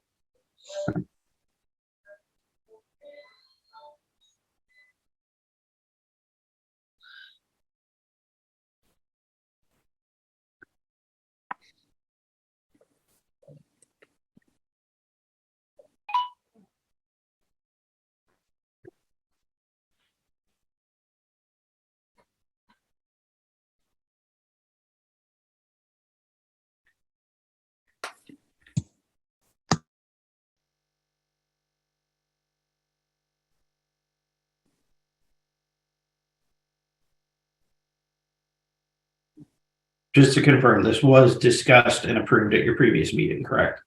Yes. We found it redundant. I think it was already mentioned earlier in the decision.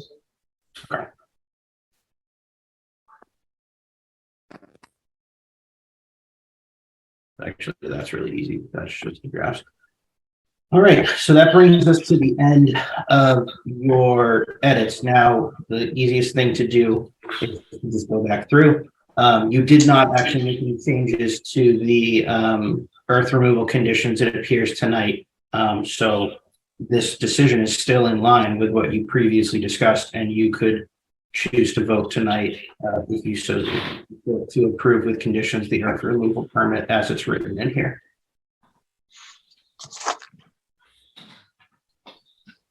I think we should vote. Yeah, I agree too. Me too. Tidy it up. I would recommend first, let's just go through and look at these comments. My apologies. I just want to confirm, do we feel that this was distressed or addressed in the discussion? Sorry, the Hawk one? Yes. Which one are you on? Yeah, I believe it's referenced below on condition W. Just double check that. Condition W or? Sorry, exhibit W. There it is. Yeah, yeah, it is. Yeah.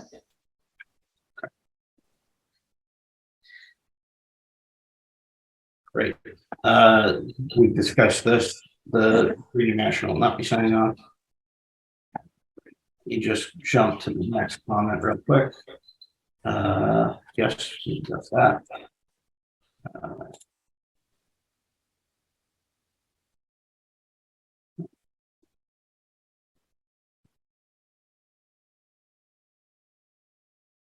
That change. Just that.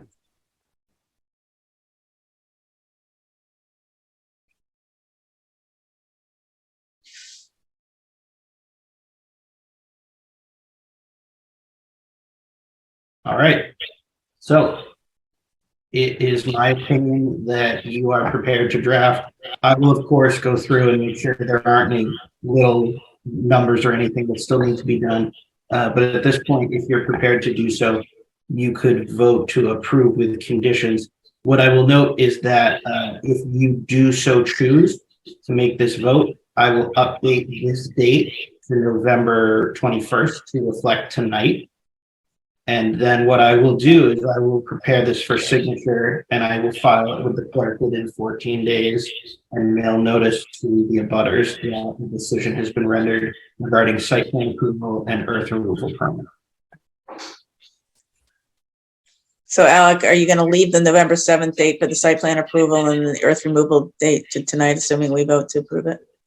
Yes, I would add that after the fact. I'll just throw a date there and change this one. All right.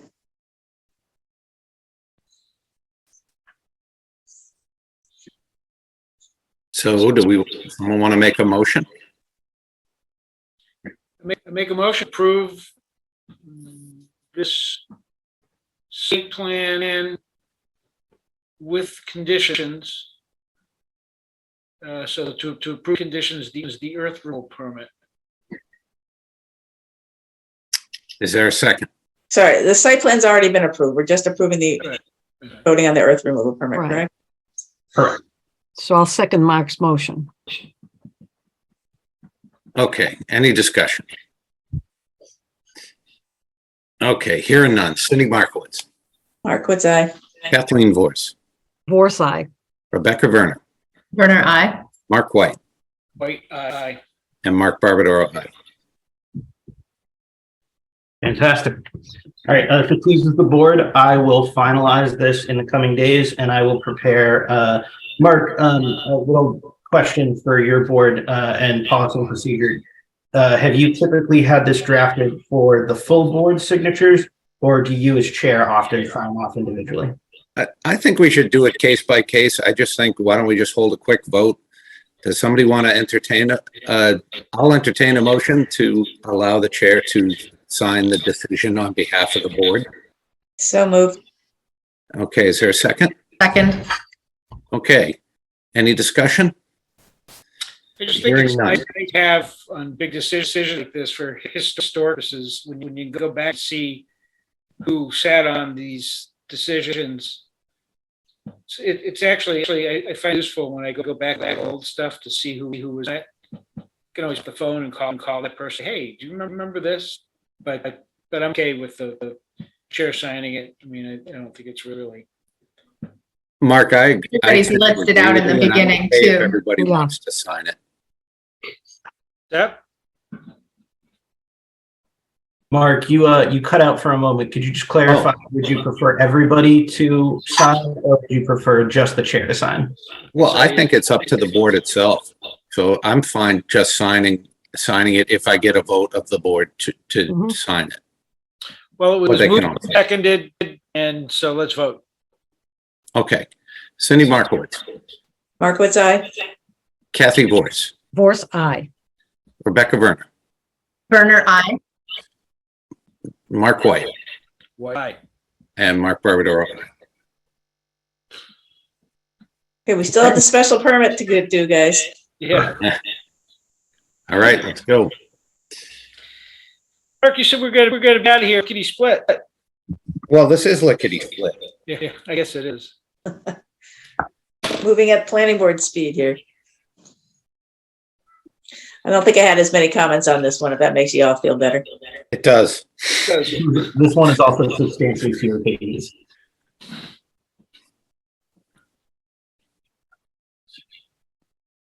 Right. Permit.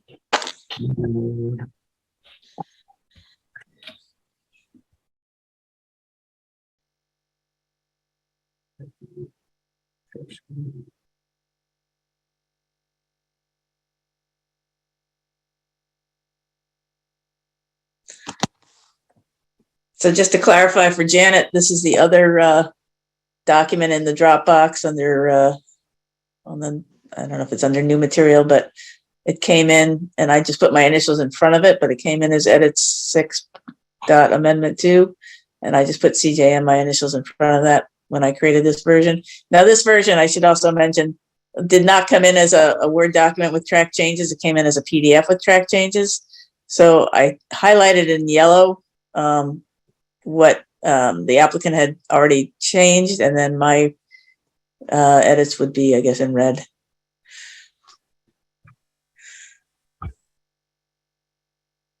Right.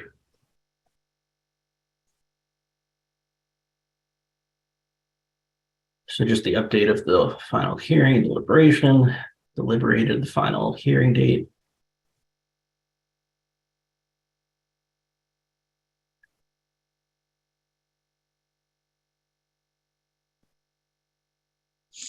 Oh yeah, this was the match list of exhibits. I don't know, you might want to Alec pull from the other list if we made it any tweaks. You come to Z and we did not tweak anything in the other document. The other document goes to Z as well. We did not change any of the letter dates or the names of the letters. Okay, so I copied and pasted from the other decision.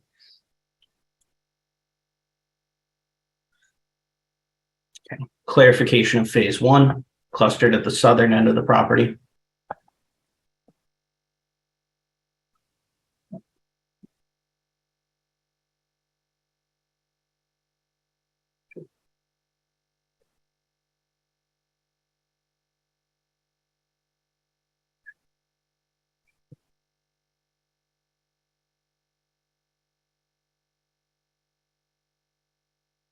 All right, so this was the clarification. It was understood by the board in a finding of fact that an A&R is expected to be submitted at a later date.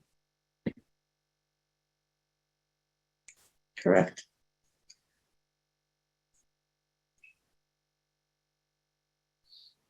Okay, so was this in reference to the original peer review that Green International provided, or was this an assumption of the the review that we won't be receiving? I think this was the add-on, the one that we won't be receiving, so I guess I would delete this. Yeah.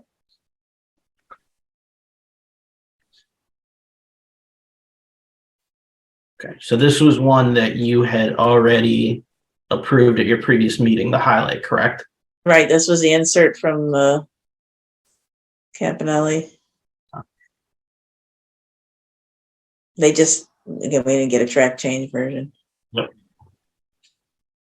So my addition was in the red there. Pursuant to criteria on 7. Right. And just so I'm not jumping back. Oh, my question was, what does not implicate criteria 1 through 6 mean? I didn't really understand that phrase, actually. Does not implicate criteria 1 through 6.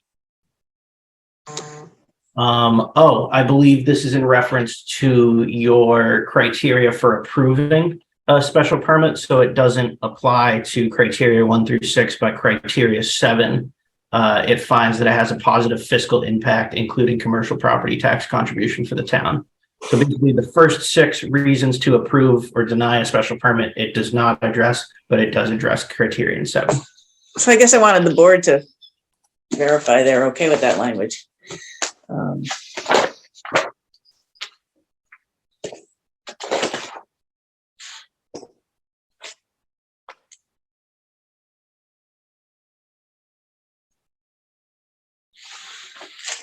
Mr. Chairperson, if it pleases the board and in your decision making, is the opinion of your planner that you have the authority to grant special permits pursuant to individual criteria on even if only one are met, but that is a decision left to your discretion, not to mine. Okay, let me just read the section here.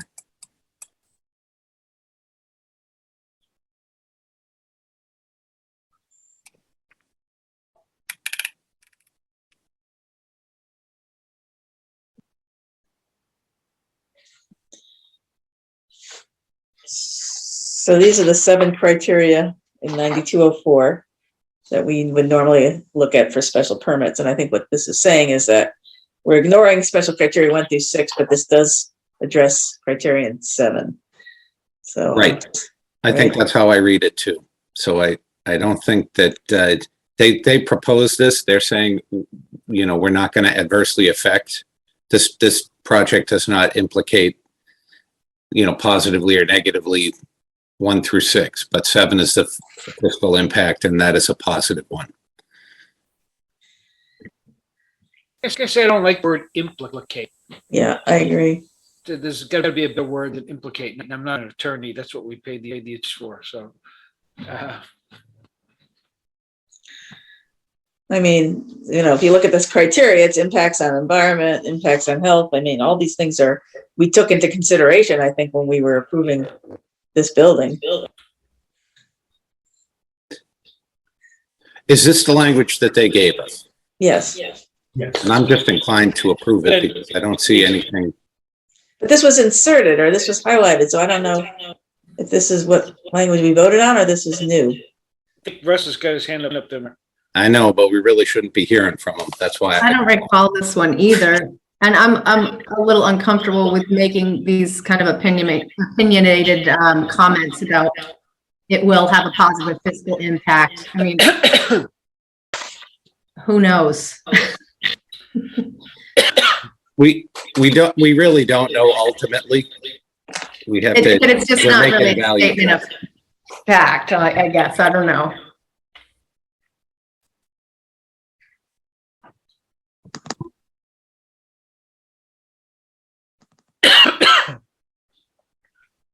Well, let's just find out where the language came from. Russ, where'd this language come from? Thank you, Mr. Chairman. I spoke with Johanna's office this afternoon, following up off Cynthia's question, and the attorney counsel agreed that the word does not implicate should be revised to say does not impact criteria 1-6. Okay, that makes more sense. And I like that better right there.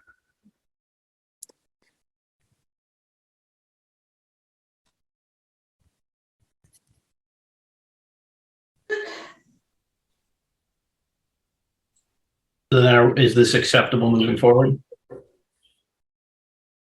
I'm still uncomfortable with the but part.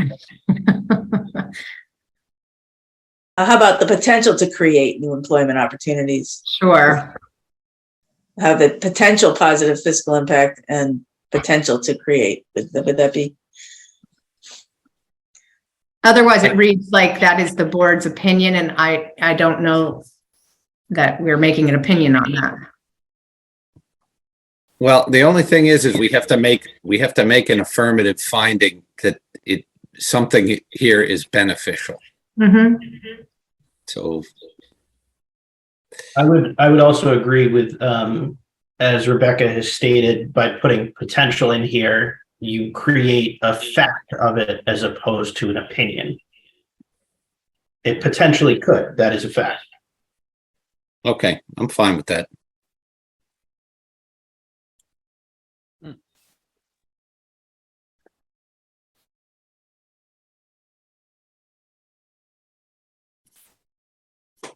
Hearing no other concerns, I will remove the highlight. Yep.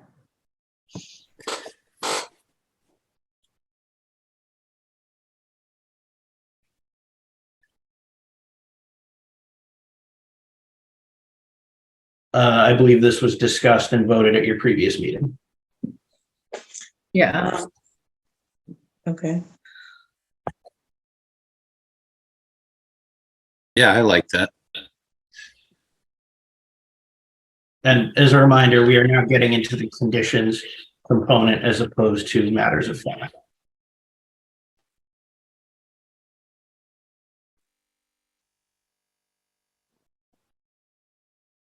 So just to be clear, did we look at this decision? We know we voted it. Yeah, I guess we did look at it. Just getting my versions mixed up. Yeah. And does whoever owns it make a difference to us too? Not merely the expansion, but the ownership and intended use? I think we have that in there, don't we, someplace? I Change of think the use. use we did, but as I recall, the applicant did not like the idea of the change of ownership, because then if they ever change their corporate structure, then they. It's but really yeah, about how they operate, right? I mean, that's what we want to see, right? Or revisit. Yeah, like the site plan permit.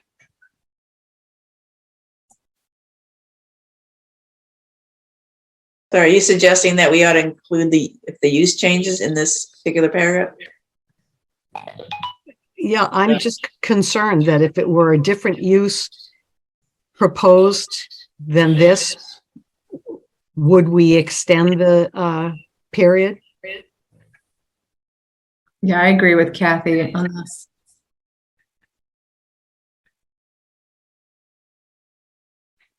Well, this is about project completion, right? Okay, and it's, yeah.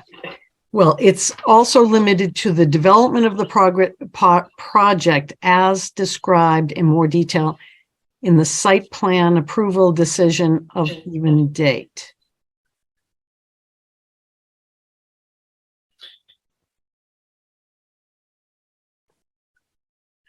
And I think the site plan approval is specific to this specific use by this specific applicant.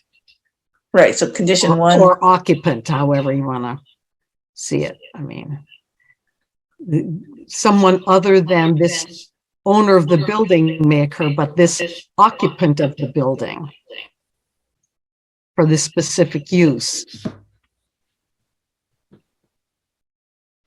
Can we just simply add one more sentence to the number 1 condition? It references more extensive detail in the site plan approval, but do we want to add it here? Add at the very end of the first sentence that it's limited to the project as defined. Any in the future site plan expansion or change of use within the Yeah, structure. that's exactly what I was going to say, Mark. Thank you. Any future expansions of the project or changes of use above. No, it's up above, Al. In the sentence above it. It's already half there. Yeah. any future expand of the project beyond project or changes of use. Keep going.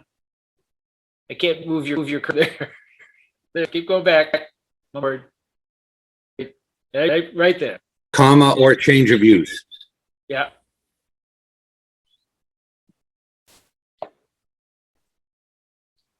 Thank you. That sounds better. Mhm. Now, just to confirm for the board, this is what you feel reflects the discussion and deliberation you had. Absolutely. Yeah, we Yes, did it talk was. about that. Kathy, Mark, and I discussed this Yep. at length and required it. Okay.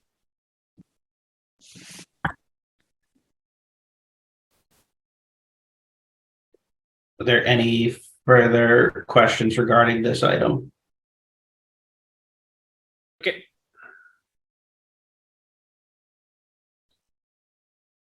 That is all of the changes. Well, could be, before we leave that last highlighted one, I thought we had wording there, unless an extension is sought prior to such period of time.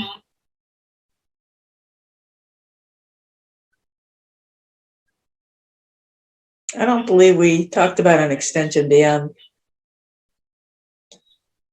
that date. I think that might have been in reference to the solar, Kathy. The if I solar, recall. yeah, okay, that In sounds addition- right. In addition, if it pleases the board, the way I read this and interpret it is that this doesn't preclude them or prevent them from seeking another extension. It's worded so that they could if they needed to.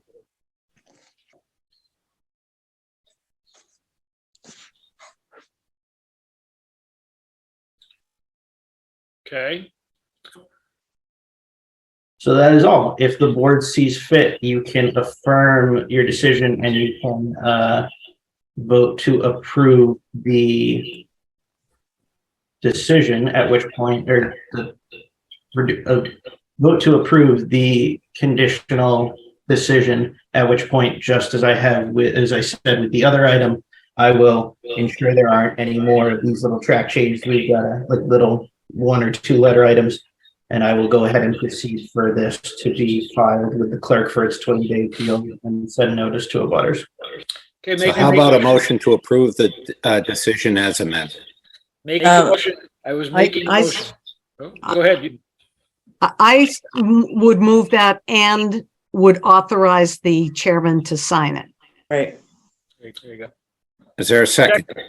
Mark seconded. Okay, any discussion? Hearing none. Cindy Markowitz, Markowitz, aye. Kathy Vorse, Forsyth. Rebecca Byrne, Turner, aye. Mark White, White eye. and Mark Barbadoro, aye. Awesome. Can we check this one off? Yes, indeed. I will file both the clerk within the 14-day period. It won't take me the full 14 days. And of course, Mark, I will get you then for your signature before then. Awesome. Okay. So we're done with Campanelli. I think we're done with you, Russ. Thanks for coming. Just to confirm, Mr. Chairperson, you do need to set a date for your stormwater permit hearing, which I believe we did. I believe we did say earlier December 5th is when you would like to do that, correct? Yes. So yes, so long as I have that affirmed, then you are good to go to advance to your next agenda item. Fantastic. Okay. So there's 2 preliminary subdivision plans that we received. And the second one, 1414 Mass Ave, I am a direct abutter on that preliminary subdivision plan. So I will not be speaking to the application in any way, shape, or form. So we'll start with 244 Adams Place. This is not going to be our hearing, so really limited discussion on this. It was really just an opportunity to let the board know for the first time and the public that these 2 preliminary subdivision plans have been applied for. And any general questions, real high level stuff, I think we can talk about briefly, but then really shouldn't talk too much about your opinions on the subdivision plans until we get all the information back. And Attorney Costa has been reviewing them, and he will be giving us more information. So 244 Adams Place was applied for by the hotel and and Campanelli jointly. Gutierrez. Yeah, thank you. Gutierrez, I mix those guys up all the time. I don't know why. So Gutierrez and the hotel both applied for this, and it arrived, I think, roughly a week before our special town meeting. And is there any high-level questions on that project? Mark, it might just be helpful for folks to understand, explain a little bit that Gutierrez is also, we just talked about Gutierrez as a site plan and special permit application. How does this fit with that, or doesn't it fit? Could you just give maybe some context, because people are seeing this project address a couple of times, so maybe you could explain it better. Okay, just Do quickly. we want to bring up a plan or anything to look at, or Yeah, no? maybe I'm we just can saying do for that. the public if they want to see something.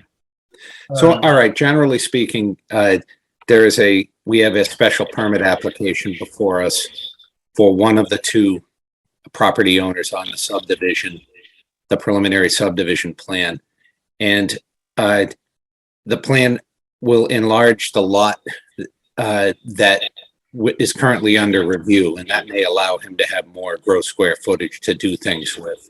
And then the other thing, of course, is generally speaking, is preliminary subdivision plans, if approved and followed within, I think, 6 months or 7 months, the zoning that will be in effect for anything on that property, its property protection, gets 8 years of a zoning freeze. The zoning that's in effect at the time of the submission of the approved preliminary subdivision plan, and that the effective date of the zoning bylaw is what the legislature of town meeting voted upon, which is a little bit different than other types of zoning freezes, or rather different than other effective dates of zoning, because other effective dates are usually the first advertising of the hearing for the meeting, but this is not that. This is whatever is currently approved. So that's pretty much all there is to say about that. So any questions, comments, concerns? If not, I'm going to turn it over to Sid. I'm curious to know the process. What's our process going to be? I mean, they're going to kind of come back quickly, and what's the timelines on this thing? So we have 14 days for a completeness review by the town planner. And if that happens, they have a week to make modifications if the town planner points out modifications to make. If they don't make them in that week, then we deny the application for completeness. We have 45 days to approve with conditions, or deny the preliminary site plan. And the criteria that we would use would be the subdivision rules and regulations and MGL Chapter 41, Section 81. LSX. So it's distinctly, I mean, we haven't done one of these yet. So distinctly separate then from what we've just done. This is site plan review. And certainly distinctly separate from this permit process. Yep. So what they're trying to do is lock in their ability to build something under the zoning that was in effect at the time that they made their application. Yep. Which predated this last town meeting that we just went to. Yep. So because they applied prior to town meeting, means that their hope is that they can escape the restrictions that we voted into effect. Well, I don't know. I didn't read thoroughly the application because it came in so quickly, but I wouldn't necessarily assume that was their intention. I don't want to assign intentions to their application unless I can read it and see that was their intention. There is a change on the plan. It's showing a change in configuration that might be the only intention that they're trying to accomplish. But it does have that effect, I guess what I'm saying. It does have that effect. So, and So the FAR would not apply to them? The FAR would not apply to, and just speaking generally, to a preliminary subdivision plan that was approved that came in prior to town meeting. does the preliminary subdivision plan commit us? I guess that's really the question that a lot of people are going to have is they still have to go through site plan review. They still go through special permit tests. So I'm just kind of any rules that existed, they would still need to follow. Yeah. So it's basic lock-in procedure while they get their ducks in a row. It could be. And I think Sue could speak to this more fully, but a preliminary subdivision plan, what you see in the plans doesn't necessarily dictate what you're going to see in a definitive subdivision plan. We've seen this before. For instance, the Enclave began as a much smaller, different kind of project, but because the zoning was frozen, it allowed for ultimately what was built to be built under the zoning at that time.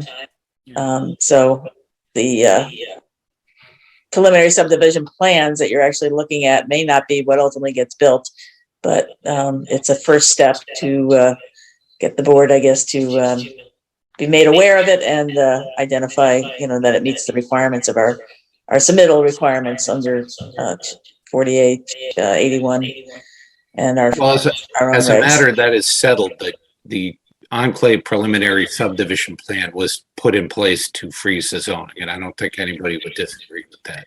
And that's a settled matter.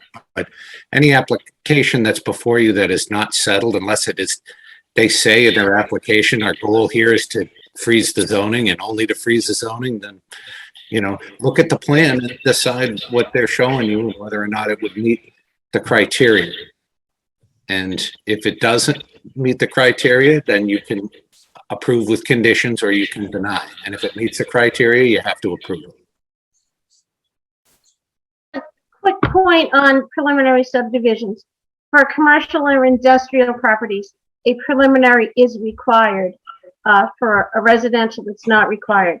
The preliminary, whether or not you approve or deny it, is not as critical as when the definitive is submitted. They can say that it has evolved from the preliminary subdivision. So in other words, if the board has conditions of approval of a preliminary and they meet those conditions when they go to the definitive, it's evolved from the preliminary. If you deny it because for whatever reason and they overcome that reason in the definitive, then it's evolved from the preliminary. So it doesn't hold as much water as a definitive, but it's a step in the process. So I guess we're going to find out. Not having been through one before, I think that's, was it Enclave that continued for almost 20 years from the initial submission? So if you go to court, if there's a court case about a subdivision, then the freeze can be extended for the entire duration of the court case. So can I ask Alec a question without putting him on the spot? To assist the board in their review, I think we're going to hear these applications on December 5th. Is that correct? You're muted. Yeah. There we go. I had originally anticipated December 5th, but in order to notice these in compliance with your, and this is true for both items, in order to notice this in compliance with your subdivision rules and regs, we will need to do this on December 12th. Okay. is there any, will you be able to provide the board, or would you anticipate being able to provide the board any guidance with the review, or, you know, do you have some thoughts about how you might assist us on this? Yes, absolutely. So as your planner, it is my job to provide a review and provide a memo of my findings, just as I would with a special permit or a site plan review. This falls under the same purview. In addition, if I deem it fit, we may involve what I would deem, or what I would consider to be a pre-development meeting. So in certain cases, when we find it is especially relevant, we invite department heads into the room with the applicant. We allow the applicant to present the project so department heads can better understand it as they form letters of review for you as well. That's not typically done at a preliminary level because the detail of plan sets is much less, more characteristic and tentative, but that's not to say it won't happen between now and December 12th. Would a planning board member be able to attend that pre-development meeting?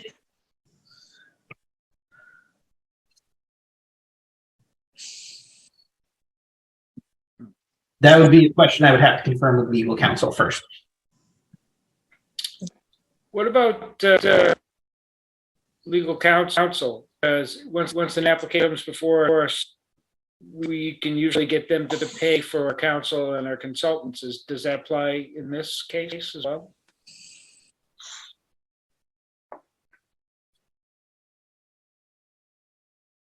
I would need to.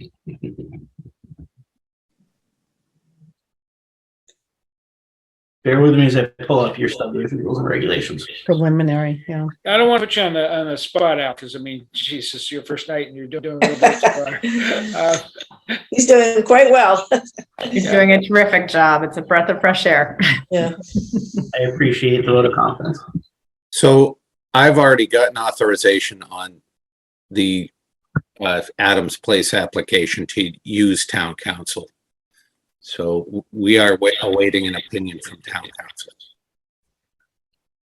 So when a log comes forward 14, though, which is the larger, I guess that's my question is, what are we going to have for in our quiver? I mean, do we get any help, and who's for it? Did we request, I thought we had requested authorization for legal counsel for the 1414 review as well. You and Alec have to decide that. I haven't. Mark can't be the one. Understood. Oh, right. Oh, that's right. We're doing separately. Yeah. So Cindy, if it hasn't already been granted, we could seek the approval to consult legal counsel. And to address the previous question on how, as to whether or not we would bring legal counsel to the table for a pre-development meeting, what I would defer that to, if I felt it was relevant, I would go directly to the chair or acting chair on that application. And I would ask for their affirmation if they feel it is relevant to invite legal counsel to that meeting, as that amount of legal counsel's time obviously can be billed at a slightly higher one. Okay. Well, if I am to serve as acting chair on the 1414, I will confer with you, Alec, unless someone else would like to serve as acting chair. Do we get to consider impacts in a preliminary subdivision plan, or only in a site plan review? And I mean, what's our role in it other than to look at the paper, make sure the I's are dotted and T's are?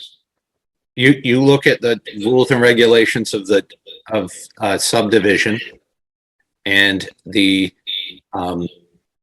look at 81L and beyond in chapter 41 of the law, and you find all of the things that need to be reviewed. And then when there are shortcomings, and there may also be waivers requested, if you would decide whether to grant the waivers.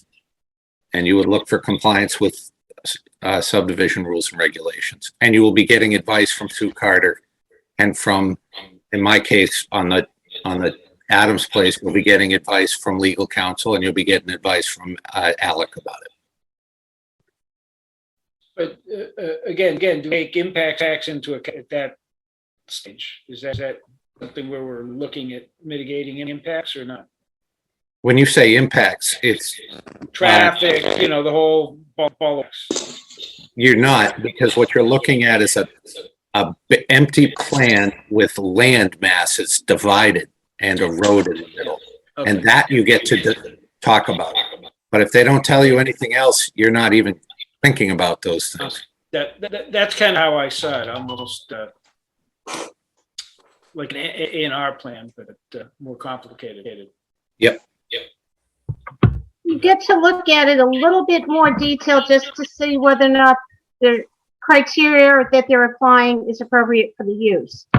So you make sure that the road's wide enough to be guesstimated traffic levels and which threshold of level of road design they have to meet in a big picture way, but you're not going to get into the details of site plan review. Got it.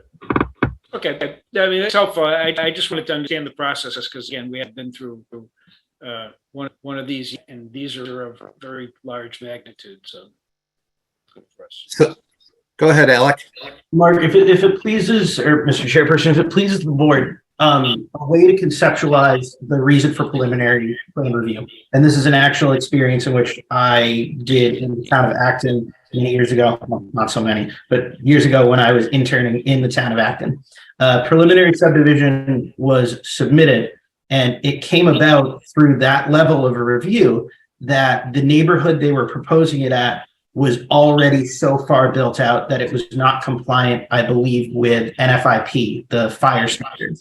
And then adding additional houses within that area would create a scenario in which there was lack of service or difficulty providing service that already existed. And so to add more to the neighborhood would not be suitable for the area. And so the board at that point could recommend to the applicant not to proceed with this application. Preliminary plan review is significantly less costly to an applicant than definitive. So it provides the applicant that kind of early insight as to, is this something that is acceptable for the area? It fits the character or in a case like that, the major standards by which you consider something. And thankfully they were able to identify it by preliminary, and they advised the applicant that they would deny this if it went to definitive, and it could potentially at that time have saved the applicant. I don't remember if they chose to go to definitive regardless, but it gave them that opportunity to not spend a substantial portion of money.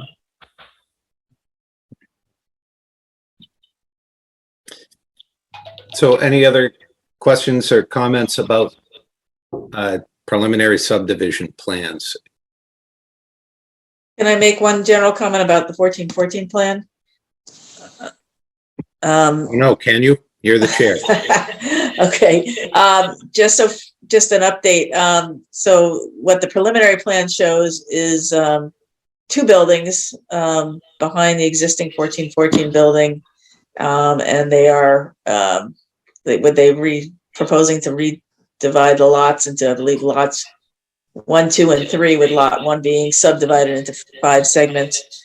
But they are showing that the buildings be closer to Mass Ave building, not all the way to the back end of the property. But again, this is a preliminary plan. And I also wanted to note that I've been getting the MEPA notifications every time the environmental monitor comes out. And I have not seen any filing of a draft environmental impact report from the property owners of 1414 for any next step through that MEPA process. So I am keeping an eye out for that.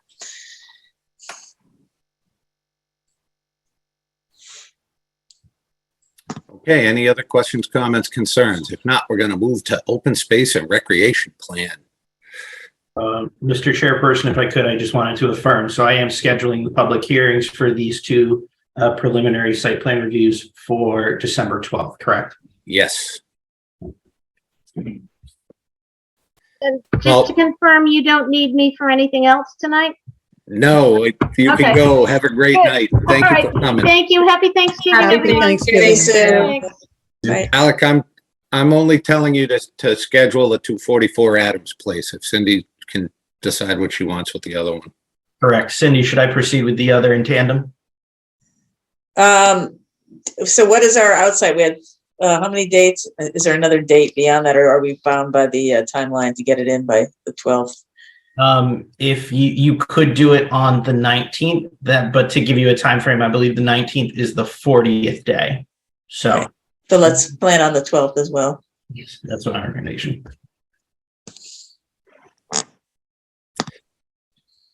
Thanks, Alec. Of course.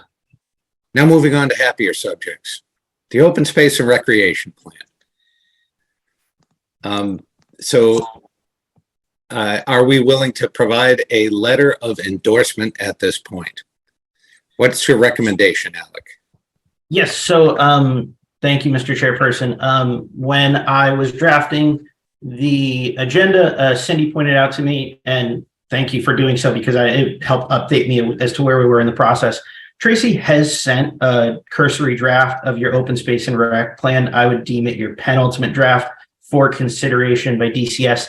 That's really a cursory review. We don't generally anticipate that coming back with substantive changes. So if you so choose tonight, my recommendation is that you have the full authority to endorse the plan. What you're really endorsing is that the process was followed effectively.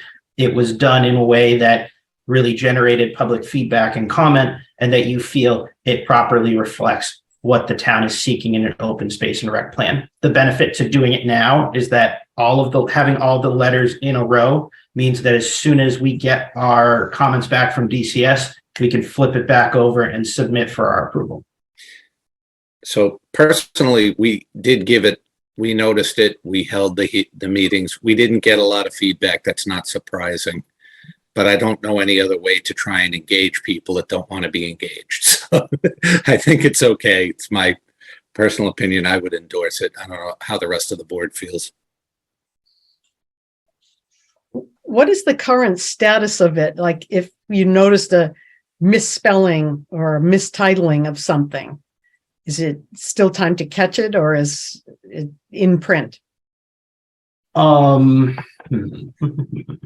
So typically what the rule is, if it's not a substantive change, if it's something like just grammatical, you certainly could make that minor correction. If it's something you think would in any way be challenged at a later date, then no, you would want to redo your hearings and such. But something like spelling, grammar, capitalization, such, that can really be called the Neshoba Valley Olympia, the Neshoba Valley Olympiad. And it's not its name. Fair enough. What I would recommend is that if any board members have spotted anything similar exactly like that, Kathy, what I would ask is send that to me in an email outlining whether it's a specific page or if we should consider it for multiple changes. Maybe it was done throughout the document. Yeah. But what I can do is I can compile a record of that, and if we find that there's something quick can be done, our consultant, I believe you used a consultant for this plan, they can usually go in and make that quick edit right before they hit send. Yeah, I had CEI as the consultant. Bob Hartzell was the lead on that, and I had sent Bob a bunch of typos along with a whole list of comments. Cindy. Yeah. Right. So I've sort of done reading it, but it was in pretty good shape. But certainly, seems like they have the live document. They should be able to put in last minute edits like that.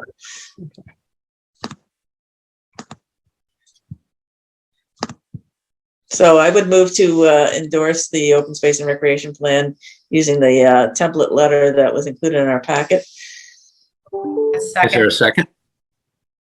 Second. Rebecca? Okay. Any discussion? Hearing none. Cindy Markowitz, Markowitz, aye. Kathleen Vorse, Vorse, aye. Rebecca Werner, Werner, aye. Mark White, Sorry, White eye. and Mark Barbadoro, aye. Thank you, everybody. Hey, the fun part, minutes. Yay. Janet, this is where you shine. If I had edits on the endorsement letter that was drafted, to whom would I provide those? To Alec. Okay. I will do that separately. Awesome. I knew you were going to have some too. I don't know how. It's a team effort. So I have some I- edits to the meeting minutes unless Janet is rolling into those. No, I'm going to defer to the voting members, and then if there's anything left over, I will contribute. Thank you. Okay. Alec, are you trying to pull them up for us? I am, however, I'm just realizing something that would throw a little wrench in things. The minutes, and it didn't occur to me before, were delivered to us in PDF format. So I do not currently have the ability to edit the minutes. Well, you know what we do, which is lucky for you, is we usually just spit it out and we let the minute taker edit the minutes. So I think you're off the hook. I think all we got to do is see them. She's terrific too. She is terrific. Let the record reflect. So I'm just going to roll into it, Mark. 175, line 175, TDM is noted there. Just as a general rule, I think we're saying this often, that we should always define that. And I don't know if it was previously defined in our notes, but it should be if it was not. Likewise, in 176, maybe we, define what EV is. I know that's something most people know, but we shouldn't assume. So TDM is Transportation Demand Management, I believe. That's correct, but I don't know if we define it later on in the document, Cindy, but I don't know if we did it previously to doing the TDM. Just helping the recording. This is secretary. the first time TDM acronym is used in this document. Okay. Line 175. And then 203, this is small, but anticipates. Oh, wait a minute, is that correct? Applicant does not anticipate. That should be, remove the S on that.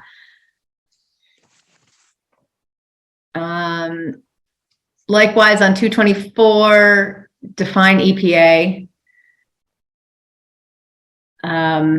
And then if we, on 231, if we define TUV, oh no, we haven't defined TUV either. So we need to, on line 231, define TUV. I think that is their name. Is that, I mean, it doesn't stand, okay, if it doesn't stand, I thought there's more to it though. In their signage, it says something a little bit lengthier, I thought. Maybe I'm incorrect. 237, do we want to define Mass DEP?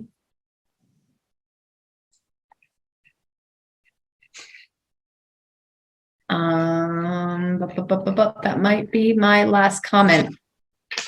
I just think for ease of use for people that are reading these things, we should be laying it out.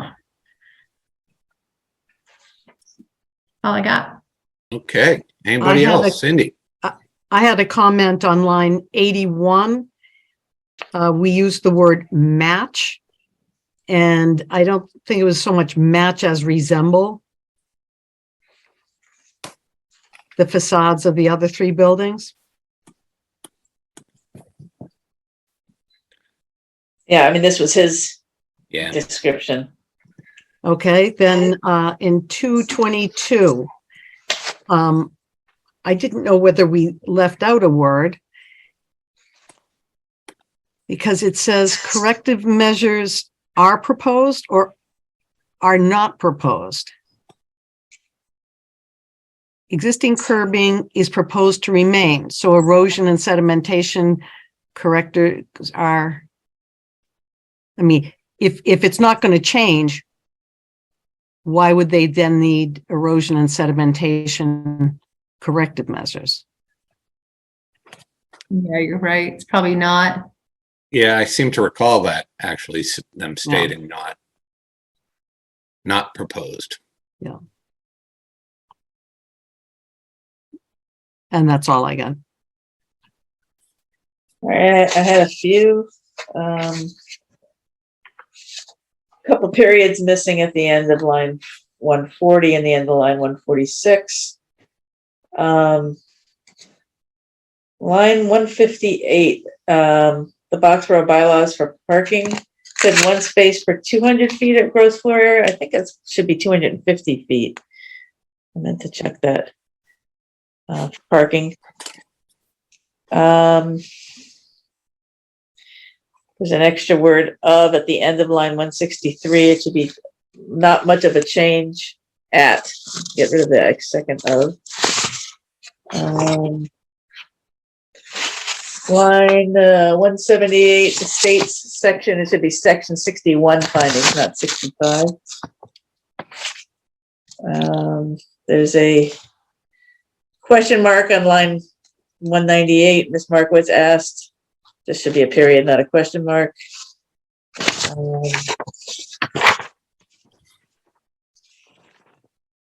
And then lines 386, 391, 396, we use the word decision number 19. It should really be condition number 19. And that also flows on to 398 and 401. So instead of decision item numbers, it should be condition. Good one. And then line 435, with the understanding that the finding of face should be finding of fact, but that gave me a good laugh. And that was all I had.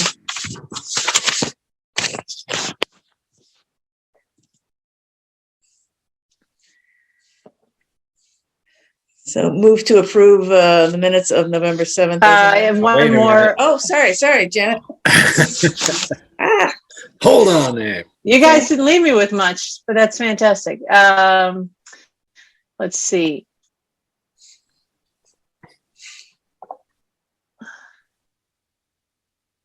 Line 61, period at the end.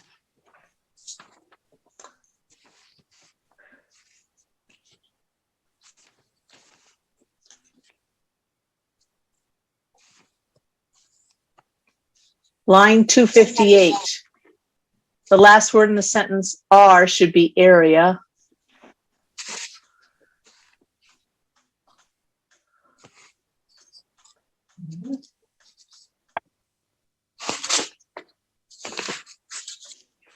Line 415. I had to read this a couple of times because I wasn't sure what it was saying. The board considered 8 conditions that the applicant shall comply with responses in the peer review letter, including above. Yeah, I was there, and I'm not sure what this is saying. The board considered a condition that the applicant shall comply with conditions? responses. I think it's a condition. Or as? Oh, as condition. Something has to happen here. As, I guess.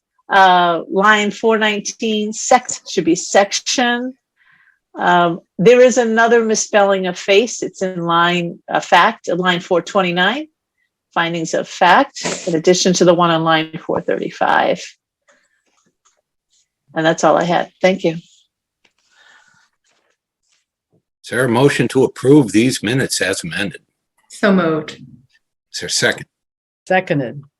Okay, so moved by Rebecca and seconded by Mark. Any discussion? Hearing none. Cindy Markowitz. Markowitz, aye. Kathy Vorse. Force I. Mark White. White eye, and by the way, that wasn't seconded by Mark. It was seconded by, I forget who. Oh, I can barely hear. I turned my volume down so I wouldn't have feedback. So, okay. We got through all the votes. Mark Barbadoro, aye, so they're approved. Werner, aye. And Werner, aye. Good. Okay. Let's see here. Any new correspondence, Alec? Yes, if it pleases the board, and this link will remain up so you can go back and review them separately if you'd like, but I will summarize. I will generally wait until today to upload your new correspondence unless it's something more pressing. You've received 2 notices from the Hill Board of Appeals for hearings they'll be holding regarding applications, and the Harvard Planning Board has provided you notice of a hearing they'll be holding to consider bylaw reviews.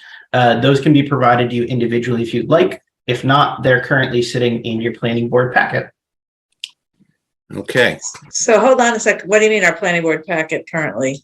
So This one or a new Dropbox link?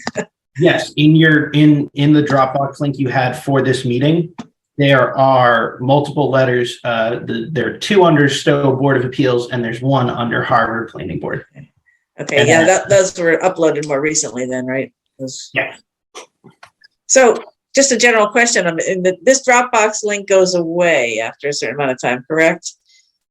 I don't have it set up to go away after a specific date. And what I generally would do is, I guess this is really a question to the policy of how the board has done this before. My plan would not to be changing the link. That's not to say that some date much further from now, a technical change would happen the way Dropbox does their links or something, and perhaps it becomes defunct at that date. But for the foreseeable future, this link will remain active and all of the items will be preserved as of right now. Nice. Can I just because this is what I've been doing, and I don't know how the other board members are going through this stuff, but I realized that that Dropbox link, I keep downloading whatever the packet is. I just download the entire thing. And then all of a sudden I realized that I'm downloading the exact same documents over and over and over again. And there's really, unless we really define what the new information is, I'm filling up my computer awful fast. And I don't know if there's a streamlined way that we could kind of tackle that. I know this is kind of technical, but it's just a lot. No, I think that's reasonable, Rebecca. I think a potential solution to it. So something that I'm going to be trying to do moving forward to make your lives easier as planning board members is that I'm going to be pushing applicants to get meeting materials to us by a specific date, however many days ahead of your hearing or meeting, whatever that might be. And I'm not going to set that tonight because I still want to take time to get to know you, the board, and I want you to be able to weigh in on that as well. So think and consider it. But what I would do is moving forward, and at a certain date, we'll select a number of days forward. I will send you your agenda when the meeting link is up and the packet materials are up. And then what I could simply do is anytime we add to the packet, I just make it a habit, either at the end of that day, I send you directly, here's what was added to the packet. I think that would be really helpful. So just as we do have a page for current projects and applications, and I don't think Tracy was able to upload that with the most recent stuff. So again, for folks, either the public or whatever, and it's also sort of a handy way, we had a library basically of all the ongoing projects. So would this supersede that? Or, I mean, I don't want to make more work for you. It's just nice to have everything by project in one place. It's not to say that we couldn't bring something like that back. I will say I'm not going to commit to anything right this second. Only because I'm going to get my feet underneath me. But I think that can be an engaged discussion. And if it pleases the board, for anyone who's not aware, we do have budgeted for another part-time planner to come into the department at this time. And the plan right now is for me to get acclimated, get trained up on a system that works for both parties, the department and the board. And then I will be training whoever that next person who comes into the department to absorb that. And in their day-to-day role, they'll be able to make a lot more of these changes and edit the website much more than I think I'll be able to commit to. I think the bottom line, we want to make this as simple and easy for the public to access and the board to access any of these documents. They shouldn't have to go chasing around and trying to dig into what is new and what is relevant and what is old. I don't know. It's my 2 cents. Thank you. Okay. So the special town meeting follow-up. I just want to take a moment to say that we managed to pass 4 zoning amendments. We were 4 for 4. It's a 2/3 vote to get anything through town meeting. To get the members of that meeting to 2/3 of them to agree on anything is amazing. I mean, it was just a monster victory. So I'm just, I just want to just do a little, spiking of the football here. So that's it. I don't have anything else to say, but can't believe that we passed 4 things. Amazing. Terrific job to you, Mark, and to Cindy for your presentations to the town too. A lot of work. Thank you. Here, here. We gotta start thinking about our next zoning bylaw amendments for, next town meeting. You're not pointing the finger at me or anything, are you, Cindy? I Right did around name the corner. names. I did not name names. It's okay. Mark already has. Alec, First, I just want to commend the board as well, Mark, Cindy in particular for making those presentations, but the board as a whole for the work that you did. I'm especially excited on the zoning recodification. A little bit about me, the community I left before coming here is the town of Orange. We were going through the exact same project, the zoning recodification by Barrett Planning, very necessary. In addition, I'm sensing the tone in the room and I can see we're getting close to adjourning. I just want to add one other item ahead of your December 12th meeting. We have also received a site plan review application for 60 Codman, and that will need to be noticed for a meeting within the time frame. December 12th fits that meeting to begin the process for site plan review.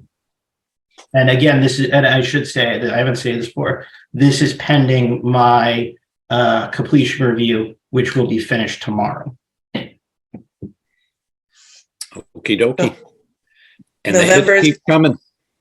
Yeah, so December 5th and December 12th, have we agreed now we are not going to keep December 19th as a meeting date at this point? Tentatively, yes. Well, we shouldn't probably keep the 19th if it's a holiday. I agree. At least tentatively, yeah, we're not going to do anything on the 19th. Okay, so our next meeting after that, I think, is January 9th. Not that we're looking ahead, but just so folks are aware. So are we taking it off the calendar? I just, you know, it's on the town calendar right now is the 19th. I think it's on there as a date. So if we want to move that to the 12th, I think we should direct Alec to do that if we can. Yeah, Alec, if you can, please do that. Yep, I've made note to strike the 19th and activate December 12th. Great, thanks. Anything anyone wants to talk about other than a motion to adjourn? Wow, it's before 10 even. My God. How about a motion to adjourn then? Yeah. I'll Is there a second. second? Okay. So moved by Mark, seconded by Rebecca. Any discussion? Hearing none. Cindy Markowitz, Markowitz, aye. Kathy Voice, Force I. Rebecca Werner, Werner, aye. and Mark White, Right, aye. and Mark Barbadoro, aye. Alec, great job. Thank you so much for your assistance with this meeting. Yeah, Thank thank you. you. Welcome aboard. Looking forward to working with all of you. And as I said, if you're in town, feel free to stop by on Wednesday. I'd be happy to see everyone.